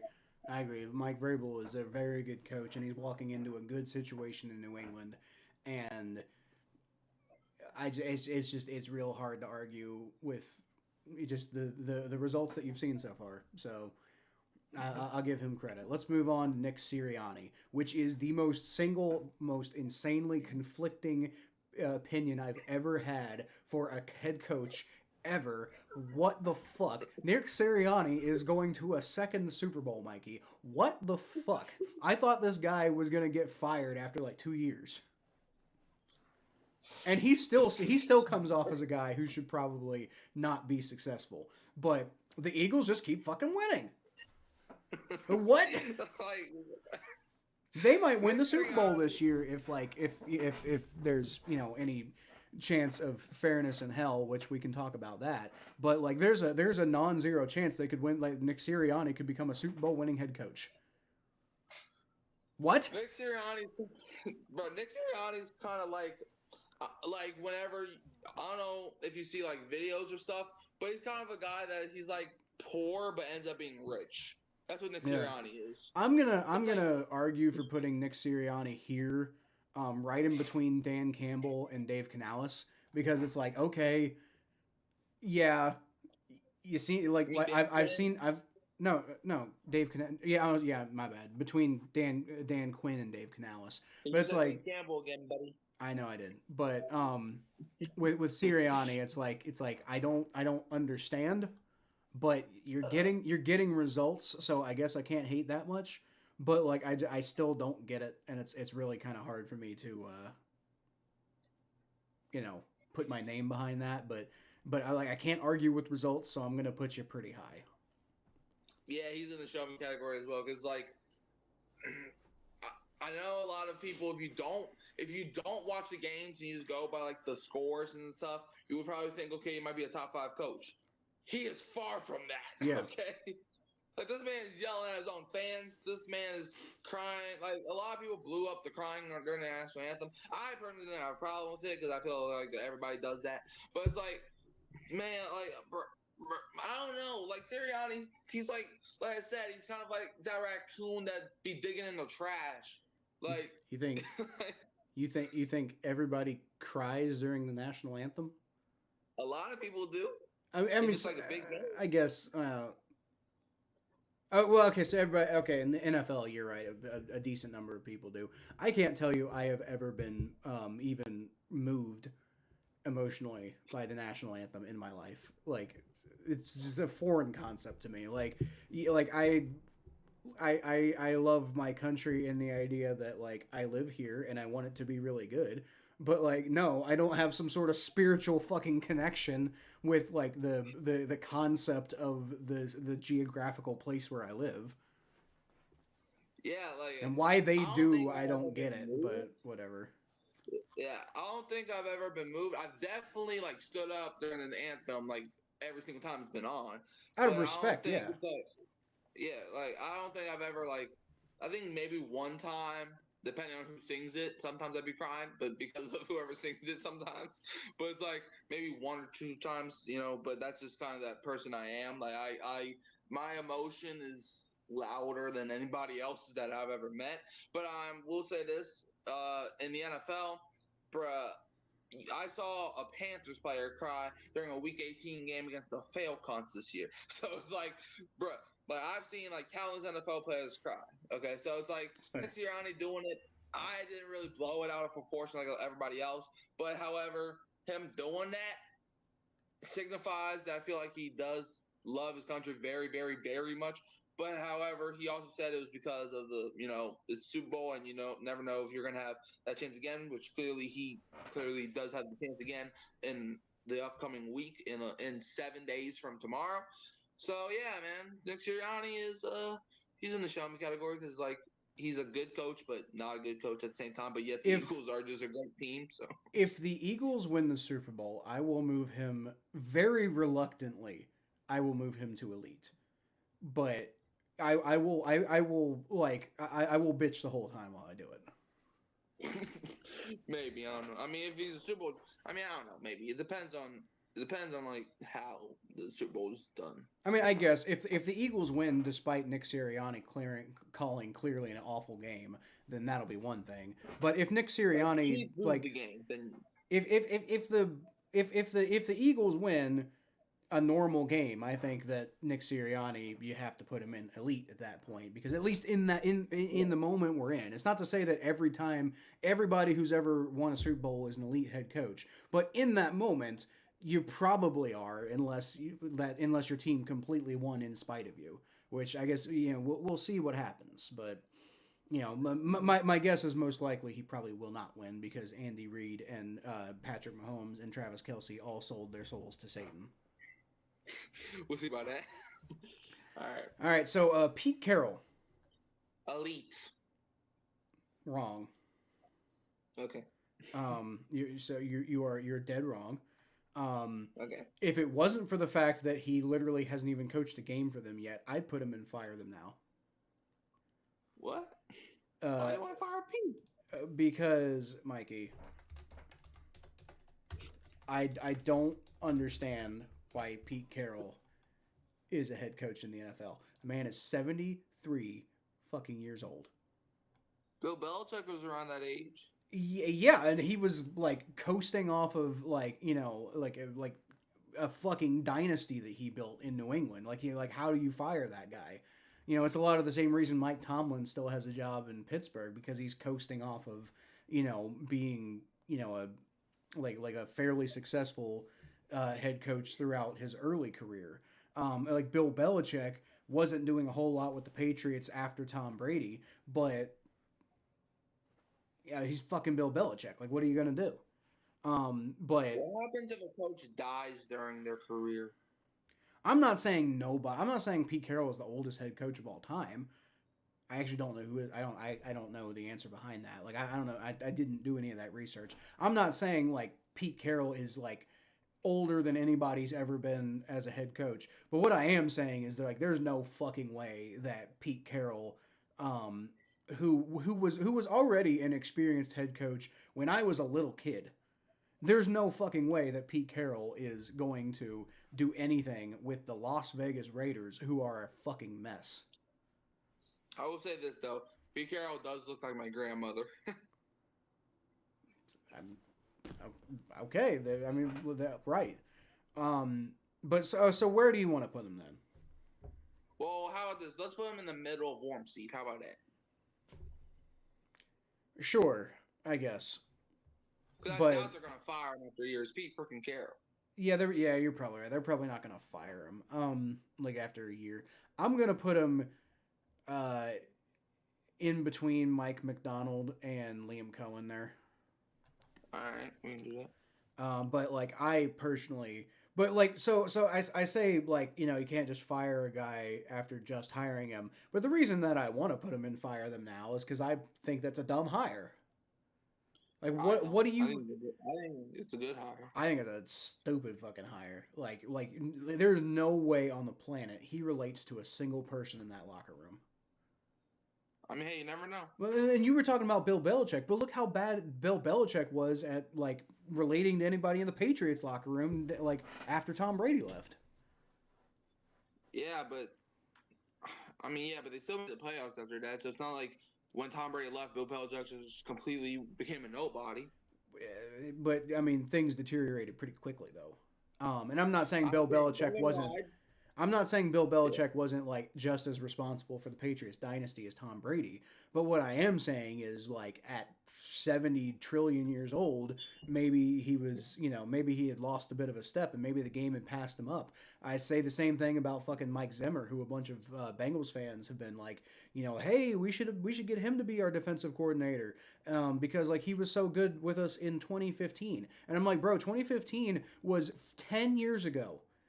Mike Zimmer is a very old man at this point, and the Cowboys' defense wasn't exactly good last year. So, like, I love Mike Zimmer. Mike Zimmer. We do not bring him up. Okay. I know. Wait, what do you have against Mike Zimmer? 2017. 2017. Oh.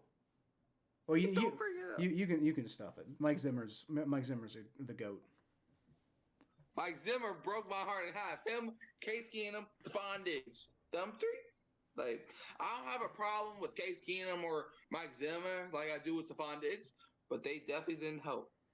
Mike Zimmer is a beloved legend here in Cincinnati because he had he if there was ever a time when the Bengals defense was a truly elite unit, it was when Mike Zimmer was the coach. Mike Zimmer can go lose to the Eagles 38-7 again. Yeah, well, he definitely wasn't. He definitely has not been an elite coach for the Cowboys. We can definitely say that. At least not the second time around. He actually he was the Mike Zimmer was the Cowboys defensive coordinator like years and years ago. Like before he was the defensive coordinator with the Bengals, he was the defensive coordinator with the Cowboys. That's how he had a relationship with Pac-Man Jones because he's the one who initially signed him to Dallas from Tennessee. Yep. But anyway, who is this? Raheem Morris. No, this is Raheem Morris. Yeah, it is. Well, no, that's Todd Bowles. Oh, right. You're right. That's Raheem Morris. Okay. Well, what do you think about Raheem Morris? I think he's the best coach of all time, and he should stay in Atlanta for the rest of his career. So for objectivity's sake, where do you put Raheem Morris? No, they should fire him. They should fire him. But please, Atlanta, please don't. I think he's the best coach of all time. He's gonna win 17 Super Bowls, Atlanta. Why? Don't fire him. So why don't you explain your thoughts about Raheem Morris a little bit? Well, I think I'm not gonna lie. If I'm at least in the Falcons front office, which I never will be, but if I had a choice from keeping or firing Morris, I'm definitely firing Raheem Morris from out the gate because it's like, bro, like he was 6-3. Like the first time around when he was the Falcons coach, he sucked. He goes to I forgot where he was, but he goes back to Atlanta, and they were 6-3. And then they went on a massive losing streak where then he started losing confidence in himself. And it got to a point where like every single loss, it was like more and more embarrassing. First, you lost to us, which was probably the most insulting thing you could ever do to a man. And then you lost to Denver, where you got obliterated by Sean Payton and Bo Nix, which is the weirdest coach-quarterback combo ever. And then you got obliterated by Sam Darnold, and then you had a few more losses in between that. Like you lost to the Chargers in a game where Kirk Cousins threw 4 picks, and then it's like against the Commanders, you forget you had timeouts. You literally got the Matt Eberflus syndrome. You forgot you had timeouts because you were saving them for the parking lot. And then it's like, and then you lost to the Panthers the final week of the year. Like, bro, there's no reason. This ain't even the first time he coached Atlanta. So technically, this ain't even his first year in Atlanta. Okay, so you're gonna have to explain that one to me. Like, what do you mean? Like, I mean, he was an interim head coach, but he was never their head coach. Exactly. But as an interim coach, he didn't do much better. Well, he was the interim coach. Says that like there's like, I mean, you're, like most interim coaches don't really do very much. He was, to be fair, he was quite a useless head coach for the Buccaneers back in the day, which is why I always thought I thought it was weird that he was getting another chance. But he's literally Black Dennis Allen. Oh, that is an oddly accurate comparison. So I'm going to say, just because he's only been there for a year, he did, like, throughout points in the year, the Falcons were cooking a little bit. Not consistently, they didn't keep up with it, but he had Kirk Cousins doing all right there for a minute. So I'm gonna say, like, I'm gonna put him, like, at the bottom of the hot seat here, but I'm not ready to put him in fire them now yet. He should have been fired after week 8. Okay. No. Actually, no, I lied. Actually, no, put him at number 1. Replace him with Andy Reid because we need to make sure he stays there as long as he can. Okay, let's see that. How about that? All right, so how about Rich Eisen here? Who? I don't fucking know. Who the fuck is this? This bald guy. He looks like Rich Eisen. Well, I know the dude next to him is Sean McVay. Yeah, I know. Sean McVay is the most recognizable human being on the planet. That's Sean McDermott. Oh, that's Sean McDermott? Oh, yeah, that explains. Because Sean McDermott might be one of the most underrated coaches in the NFL because he's so fucking forgettable, but he's actually really good. Yeah, I still think I'm gonna put him in the show me category. I mean, that's you beat the fucking Chiefs. That's fair. I can get behind that. I'm gonna put him like right in front of D'Amico Ryans. I think in between. In my opinion, or no, I'd say never mind. I'm gonna put him ahead of Kevin O'Connell. All right, you can do that, but in my opinion, I feel like Sean McDermott is kind of like Lamar Jackson. They are great. Well, I don't think Harbaugh's a great coach, but like they are pretty solid, good coaches. But they keep losing to that one team over and over. Like, they keep losing in the playoffs over and over and over. And at some point, it's like, bro, do you question the coaches? Right. All right, so speak of the devil, Sean McVay. The man who broke my heart. I feel like he's elite. Oh, he's easily elite. No question. I would put him ahead of Matt LaFleur, personally. I would too. I ain't gonna lie. Yeah, Sean McVay. I mean, like you could make the argument, like like Sean McVay won Super Bowl, and outside of that, the Rams haven't been like amazing. But the Rams are kind of like consistently in the picture when like half the time they have no fucking business being in the picture. Yeah. Now I will say, like, the fact that he couldn't get anything out of Jared Goff, and Jared Goff seems to be doing pretty good with the Lions, makes me question him a little bit. But I'm like Sean McVay is one of the most innovative coaches in NFL history, and he's like, I mean, there's a reason why the Sean McVay tree is such a trope at this point. So I like he's elite, and there's no question. Yeah. Now his student Kyle Shanahan, I think, is more elite than him, but I think Sean McVay is pretty damn good. I mean, I don't know. McVay got Super Bowl win. Yeah, but that's actually a good point. What's his name? Shanahan keeps choking it. Yeah, I'll put Shanahan. I don't know. What do you think? Is Shanahan or LaFleur better? I think Shanahan's better than LaFleur. I think Shanahan is like a hair better than LaFleur, just because Shanahan, like I said, got to the big game. LaFleur hasn't yet. All right, how about your boy? Sean Payton? Yeah. Does Bay piss you off? He's elite. He's not elite. No, you're wrong. But I will admit he has. I think for me he's still in show me, but he has shown me. You know, I did not think he was going to have a good season with the Broncos this year, and he did. So I'll give him credit. I think he's right there with Sean McDermott personally. Yeah. So like right there in between Kevin O'Connell and Sean McDermott. I felt that Sean Payton should have gotten way more out of like being the Saints head coach than he did. I mean, to be fair, all of the stuff wasn't really on him as much as people want to say it was. What do you think about moving John Harbaugh down to warm seat? What clarifies warm seat again? Just like you're not like on you're not really in danger of being fired, but you know the results that you've had maybe should make people think about like what the hell's going on here. Yeah. Yeah, Because like the choking that's constantly happening with the Ravens, the fact that it kind of feels like they're wasting Lamar Jackson, um, and I mean like obviously he's had more success than Tomlin, so you can't say he should be fired. But it's just like there's a lot of things that like Harbaugh seems to be doing there in Baltimore. It's just like at one time Harbaugh was clearly one of the best coaches in the NFL, and I just don't think he is anymore. So if I was the Ravens, I would be thinking about, you know, like not like, oh, we should be thinking about firing him right now, but I think the Ravens should be thinking about like, well, what happens if we need to, you know, like start putting together that plan. Yeah, I feel like Harbaugh, because I feel like what Harbaugh is, he's a coach that just, no matter what you do, he's always going to come up short. He's kind of like a Kevin Stefanski, or not Stefanski, a Kyle Shanahan, where he doesn't know all the X's and O's that Shanahan does.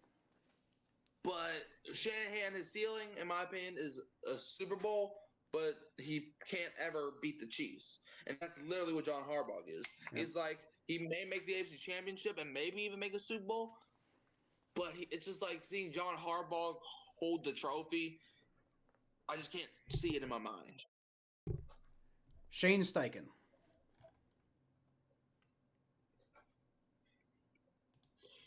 Hot seat. I agree. I would put him right at the top of the hot seat, like, you know, ahead of Mike McDaniel, but I do think he's on the hot seat. Like, you know, he appears to be completely botching Anthony Richardson's development, which is like, you know, regardless of how you feel about a quarterback, if a guy gets taken in the first round and you don't develop him, that's always going to be a damning point with the front office. So I just, regardless of how you feel about Anthony Richardson, the fact that he hasn't developed him so far really at all, I think is going to be something that the Colts front office is going to see and judge him on. Yeah, it's like he went to Indy. His first year, everybody gave him the benefit of the doubt because like you're starting Gardner Minshew at quarterback, so you finished 9-8 and you could have made the playoffs, so everybody gave him the benefit of the doubt. But now it's like, well, what the heck, dude? Especially with how horrible the Colts looked at the end of the year. Mm-hmm. Like Anthony Richardson was inconsistent. Like he even got benched a couple times. Mm-hmm. Anthony Richardson was literally a more athletic, taller Bryce Young. Right.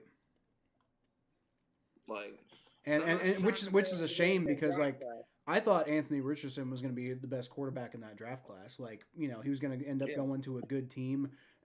He was going to be like a like one of those guys who's like maybe not as polished as the other guys, but he goes to a really good situation and ends up benefiting, like Jordan Love, right? I thought he was going to be, you know, end up developing kind of like Jordan Love has developed with the Packers, and it's just it's been a botched job. Yeah, like Anthony Richardson, like I said, he's like Bryce Young. Bryce Young was taller and was more athletic. Because like Richardson, whenever you think Richardson, you think of all the crazy runs. Like he's kind of like Lamar Jackson, except Lamar can actually throw the damn ball sometimes. Right. Richardson, he can throw the ball from here and there, but on a consistent level, it's like you may get like there was like one game where it was like 2 for 13 in the first half, and one of those passes was a 75-yard touchdown. So you never know what you're getting with this guy. This guy's there's a lot of guys that can compare Richardson to, bruh. Right. Todd Bowles. If it wasn't for his 4-time division champion, or his 3-time, whenever, I would probably put him and fire him now. But you're winning divisions. You can't really do that if your guy's winning divisions. Why? He's a good. I think he's a good coach. I don't. Why? Cause dude, he's don't get me wrong. The Buccaneers are a good team right now, but it's kind of hard to explain. But Todd Bowles, he just has poor management when it comes to stuff. Where he keeps botching like clock management and stuff. But it works. Yeah, it works, and that's why he's won one playoff game. I mean, he's like a less successful Nick Sirianni, I feel. I mean, yeah, I think he could be a good coach, but I have to see more from him, so I'm gonna put him in show me for now. I have to see a little bit more than him for him. Oh yeah, no, I can definitely get behind putting him in show me. I just I sounded like you were talking about putting him on the hot seat.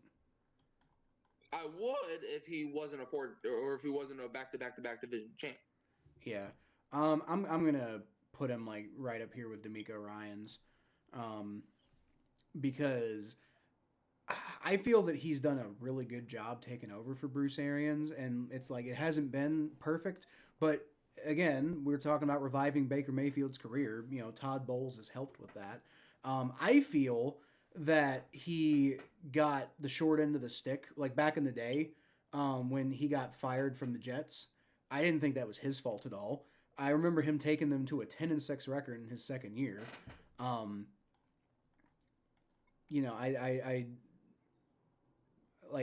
honestly think that, and they missed the playoffs that year, but they were still 10-6. So I don't know. The Steelers should not have been in the fucking playoffs that year. It was a fucking joke. But it is what happened. But I still feel that Todd Bowles has consistently been underrated as a head coach throughout most of his NFL career. And right now in Tampa, he's having success, and I just can't dismiss that. I wouldn't even entertain the idea of firing the guy. I think he's a damn good head coach. That's disgusting, and I hate it. I'm sorry. If it makes you feel better, it hurt me to put Andy Reid at number 1. Even though, actually, to be honest, I actually do like Andy Reid. I just hate the Chiefs. And I wish Andy Reid was the coach of a different team than the Chiefs. But I was a big fan of Andy Reid when he was in Philly. Yeah. All right. Bro, I feel I just, bruh. Well, Zach Taylor. I think you have the wrong guy, number 1. Hold on, I think you have the wrong guy, number 1. Oh, who should be number 1? Raheem Morris. Okay. Zach Taylor, you may agree or you may not, but I'm not going to lie, he should be fired immediately. Okay, I'm going to disagree, actually. Let's see. Above here. Hold on. Let me work my magic here. Mikey, watch your time, please. You're on it for a long time. I know.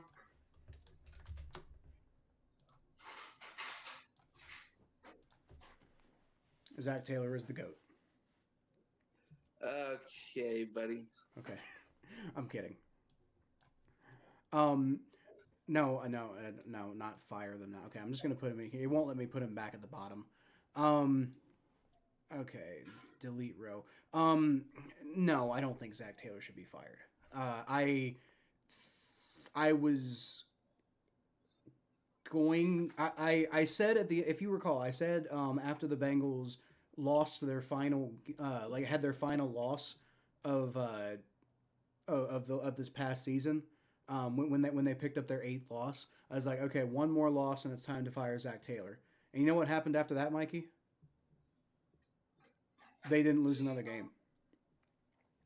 I think Zach Taylor is a super underrated coach in the NFL. What'd you say? Okay, so Mikey's moving, going and doing stuff right now, but I feel that Zach Taylor is one of the most underrated coaches in the NFL. And I understand people's problems with him. I understand there's play calling issues. I understand there's problematic, things with, the way the team gets handled. But I think that Zach Taylor is one of the most underrated coaches in the NFL. And I think if the Bengals moved on from him right now, it would.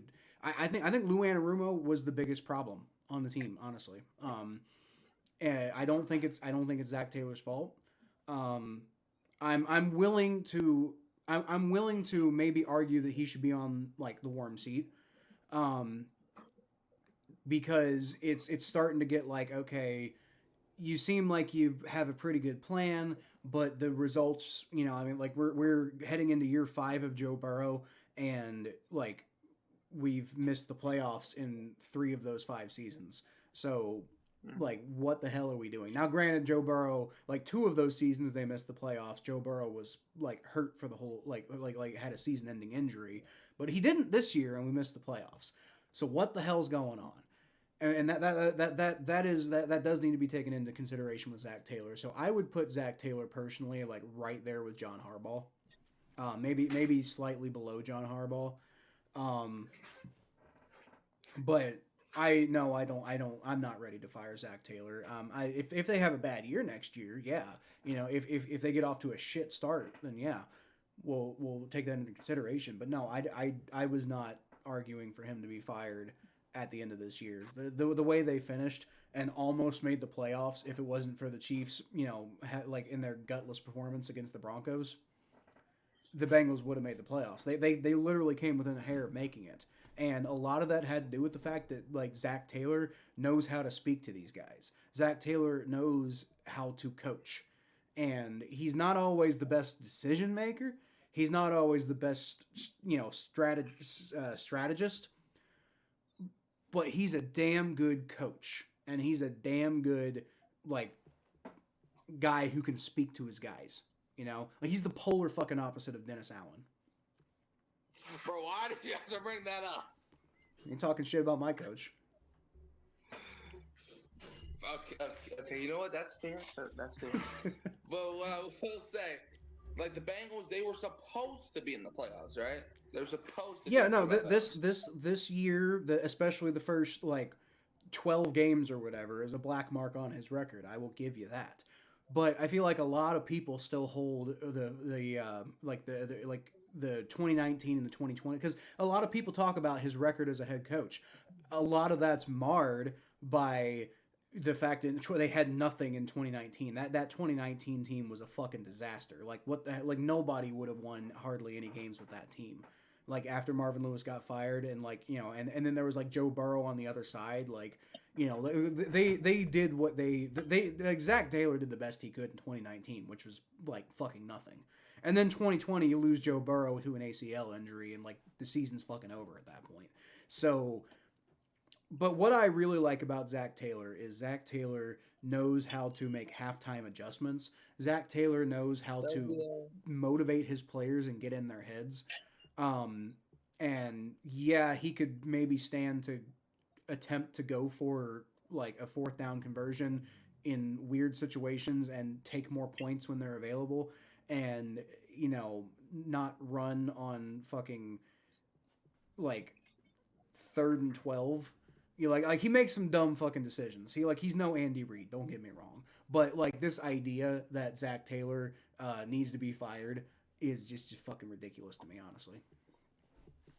And that's not a shot at you. I'm ranting right now against just like everybody on the planet. It seems like has been trying to make the argument that Zach Taylor needs to be fired, and I just at no point have I ever agreed.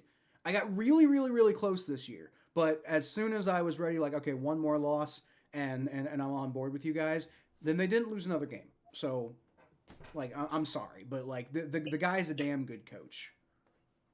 My thing is, like, they were supposed to win the games that they won at the end. They were playing, what, the Titans, the Cowboys? They weren't supposed to beat the Broncos. They weren't supposed to beat the Steelers, especially the way they got fucking slaughtered by them in the previous game. Well, I understand that. But the Broncos, had a rookie QB, so the Bengals, were supposed to... Yeah, but the Broncos were on a hot streak at the time. Nah, they just got done losing to the Chargers. So Well, that kind of. yeah, the Chargers game, but in general, they were like coming off of a hot streak, But the and Steelers, like y'all they should also have beat came them. real close too. Yeah, And yeah. it's like Like the Steelers overrated. Cool, they still dropped 40 something fucking points on us. exactly, but the Steelers were on the midst of a like a 4 or 5 game losing streak. So like they were going downhill when y'all were going up. I understand that, but the way that the Bengals were playing all season, which is also a black mark on Zach Taylor's record. But the way the Bengals had played all season, it's like they had no business winning those games against the Broncos and the Steelers. Even if both of those teams were, maybe like on a bit of shaky ground in that exact moment, those were still, playoff teams that the Bengals beat because they desperately needed to go make the playoffs. And pretty much, other than the Eagles game, they came so close to winning all those other games. And again, shoulda, coulda, woulda, here and there. But what I'm saying is, like, people act like Zach Taylor is the problem on the Bengals, and he's just fucking not. Does it all kind of lead back to him eventually? Yeah, and that was part of the argument I was making. But he's a good coach. He has good coach qualities. If they come out and they fucking blow next year, then maybe you got to fire the guy. But I really hope it doesn't come to that because I think that he adds a lot of good qualities to this team. Yeah, like it's weird, man. It's like I don't know how to feel about Zach Taylor. It's like Zach Taylor is what Zach Taylor, in my opinion, is kind of like a Dan Campbell, except Dan Campbell is more successful. And I understand Dan Campbell hasn't won a Super Bowl yet, but the Lions, man, back to back back to back, like what, 13 plus win year, well, almost a 13 plus win year last year if they didn't get screwed against Dallas. But it's like Zach Taylor, he's like a guy that has lots of guts, okay? And sometimes his balls are too big for his own good. And my thing, what's up, Daniel Barry Sports Highlights? How you doing? You doing I bet. But it's like I don't know. I'm on the fence with Zach Taylor. You know, well, I know, John. We're about to end the stream anyway, so it's Yeah, late. I might. Well, I'm not gonna come say hi in the middle of my stream. I appreciate that you do that, but I might afterwards. But continue, Yeah. Mikey. But yeah, like I was saying, like Zach Taylor is like, I feel like he's a good coach, but sometimes he's too good for his own will. Sometimes he gets in the way of things, in my opinion. Like sometimes I feel like Joe Burrow has to manually take the game from Zach Taylor because Zach Taylor, like there was that Patriots game. I feel like in week 1, that Patriots game, I feel like Zach Taylor was trying to call all the shots and it failed. So Joe Burrow was like, shoot, even in the Chiefs game too, even in the Chiefs game. Then Joe Burrow was like, okay, I gotta finally take over. And then it was like, then that's when Joe Burrow started going on the master streak.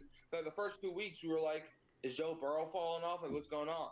But then week 3 happened, and then Joe Burrow starts ascending. And I don't know if you saw, but guess who's in the MVP race? Yeah. Well, first of all, Mikey, I think the fact that they turned it around like that is evidence that Zach Taylor is still a good coach. And frankly, as far as that Patriots game week 1 goes, like again, there were some dumb decisions by Zach Taylor. He's not elite. I'm not trying to argue for that. But Tanner Hudson and Charlie Jones lost that fucking game because of those fumbles. Like Joe Burrow, fumbled the ball. I mean, he recovered it, but everything that could have gone wrong in that game did go wrong. Zach Taylor came out with a pretty solid game plan, and it just everything fucking went wrong. And to the credit of people who don't like Zach Taylor, he wasn't able to get them over. He wasn't able to overcome those ridiculous, awful things that happened. And it's kind of a stain on him to be like, why can't you do better than this? But those like when we're talking about stuff like that, we're getting into like the nitty gritty, and that's why I say it's still not to say that Zach Taylor is a bad coach. I think the Bengals can win. with Zach Taylor. It's not like, Mike Tomlin where he's stagnated.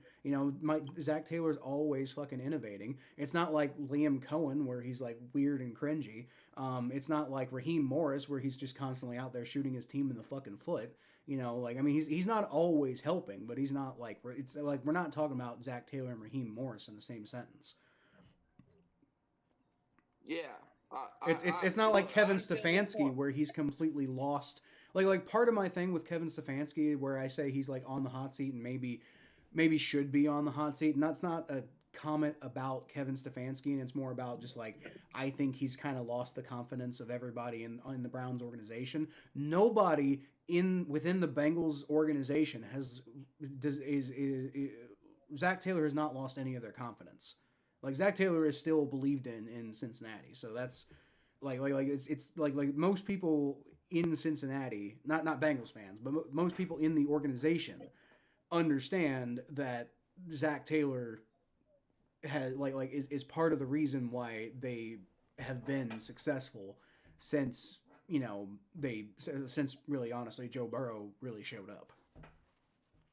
Yeah, but at the end of the day, we can only go by what is going on. But right, which is why I'm not trying to argue that he's like top tier coach. I'm just saying like I think he gets a bad rap undeservedly. Look, I said this the whole time Dennis Allen was in New Orleans. You are what you are. You're not what you think you can be. You are what you are. What was Dennis Allen? A career loser. Zach Taylor, what is he? I'm not going to say he's a career loser because he's not. Because he went to the Super Bowl. I know, that's what I'm saying. He's career mediocre. Because it's like the Super Bowl is like the highest he's been so far. He's been to the AFC Championship twice. Congratulations. But he hasn't got over the hump. I would say this. If the Bengals are in the Super Bowl next year, he's elite. He literally got the Bengals their first playoff win since 1991. That wasn't all him. It was Joe Burrow. It was the whole system. But you're like he hasn't gotten them over the hump. He got them their first playoff win since 1991. He took the fucking Bengals to the Super Bowl. Like, what are you talking about? Exactly. When I say hump, I mean like the Super Bowl. That's the hump I'm talking about. But that's not. But that's the hump. That's not what the hump means. The hump isn't like you just you finally win everything of all time. The hump is usually referring to like a barrier that you can't get over. Right now, that's kind of what I'm saying. Right now, Zach Taylor's hump. You're kind of right. Zach Taylor's hump right now is the Super Bowl, like winning the Super Bowl. And for like 99% of NFL coaches, that's not the hump. Like the hump right now for who am I picking out? The hump right now for Kevin Stefanski is fucking not sucking, or Brian Daboll. The hump for Brian Daboll right now is putting together a competitive team. Like not even just like it's not the hump for him isn't the Super Bowl. The fact that the hump is this like the Super Bowl is the standard for Zach Taylor shows you where Zach Taylor's taking this team. I understand that. And I'm saying you are right about the hump part. But what I'm saying is that with the talent that the Bengals have, the fact that they missed the playoffs in 2 years in a row, I'll give them a pass last year because it's like Joe Burrow got hurt, Jamar Chase is out of it. Okay, I'll give you a pass for last year. But this year, you finished with the same record that you did with Jake frickin' Brown. Yeah. The way the biggest black mark for Zach Taylor so far that I will say is a legitimate like this is a problem and needs to be fixed is the ridiculous slow starts that we're having at the beginning of the season. But don't forget that with Jake Browning, Zach Taylor had this team competing and almost made the fucking playoffs. I would say honestly like the biggest concerning season we've had so far with Zach Taylor has been this past year. And that's 1 year. Because like 2023, man, Joe Burrow doesn't get hurt. I guarantee you we go back to the fucking Super Bowl. Because the way the team's heating up with him, Like I mean, they're doing really well. They're definitely making the playoffs if Joe Burrow doesn't get hurt, and I think that they're gonna have momentum, and I think they make it back to the Super Bowl, if not win the Super Bowl in 2023. But unfortunately, Joe Burrow gets hurt, and that doesn't even turn into a realistic possibility. But with Jake Browning, who by the way was fucking terrible when we first saw him. And then just suddenly he turns into a serviceable quarterback who almost gets us to the playoffs. That's a credit to Dan Pitcher, but it's a credit to Zach Taylor too because he's also the offensive coordinator. Yeah, look. Now this past year, I'll give you 2024. 2024 was not the year you want to highlight for saying Zach Taylor is a good coach, but that year? Huh? No. Dan Pitcher was the quarterback coach. Oh, okay. Well, yeah. Well, yeah. Well, I understand, but it's like Zach Taylor. I understand. Don't get me wrong. The defense was bad, but Zach Taylor is a guy that's I don't know. You want to talk about guys that the John Harbaughs, the Mike Tomlins, even who's another guy on here? Even the Dan Campbells, guys that are expected to be running for a Super Bowl every single season, or even if they're not in the Super Bowl, at least making it to at least the divisional round. But Zach Taylor couldn't even get to the wild card, and I'm just saying, the Bengals with the talent that they have should be in the playoffs this year. That's a fair criticism, which is why this year I know this year that's a fair criticism. What I'm saying is, up until this year, I don't feel that's been a fair criticism. This year, it's a fair criticism, and that's why I'm willing to say he's, on the warm seat, and we need to pay attention to him. But just this idea that he's a trash coach who needs to be fired, that's not something that I think makes any sense because it's it's in terms of us being realistic here, it's one bad year. We had one bad year. 2023 was the same results, but it was under much different circumstances. You lost Joe Burrow after the Ravens game when they were heating up, and like I said, probably were going to go to the Super Bowl.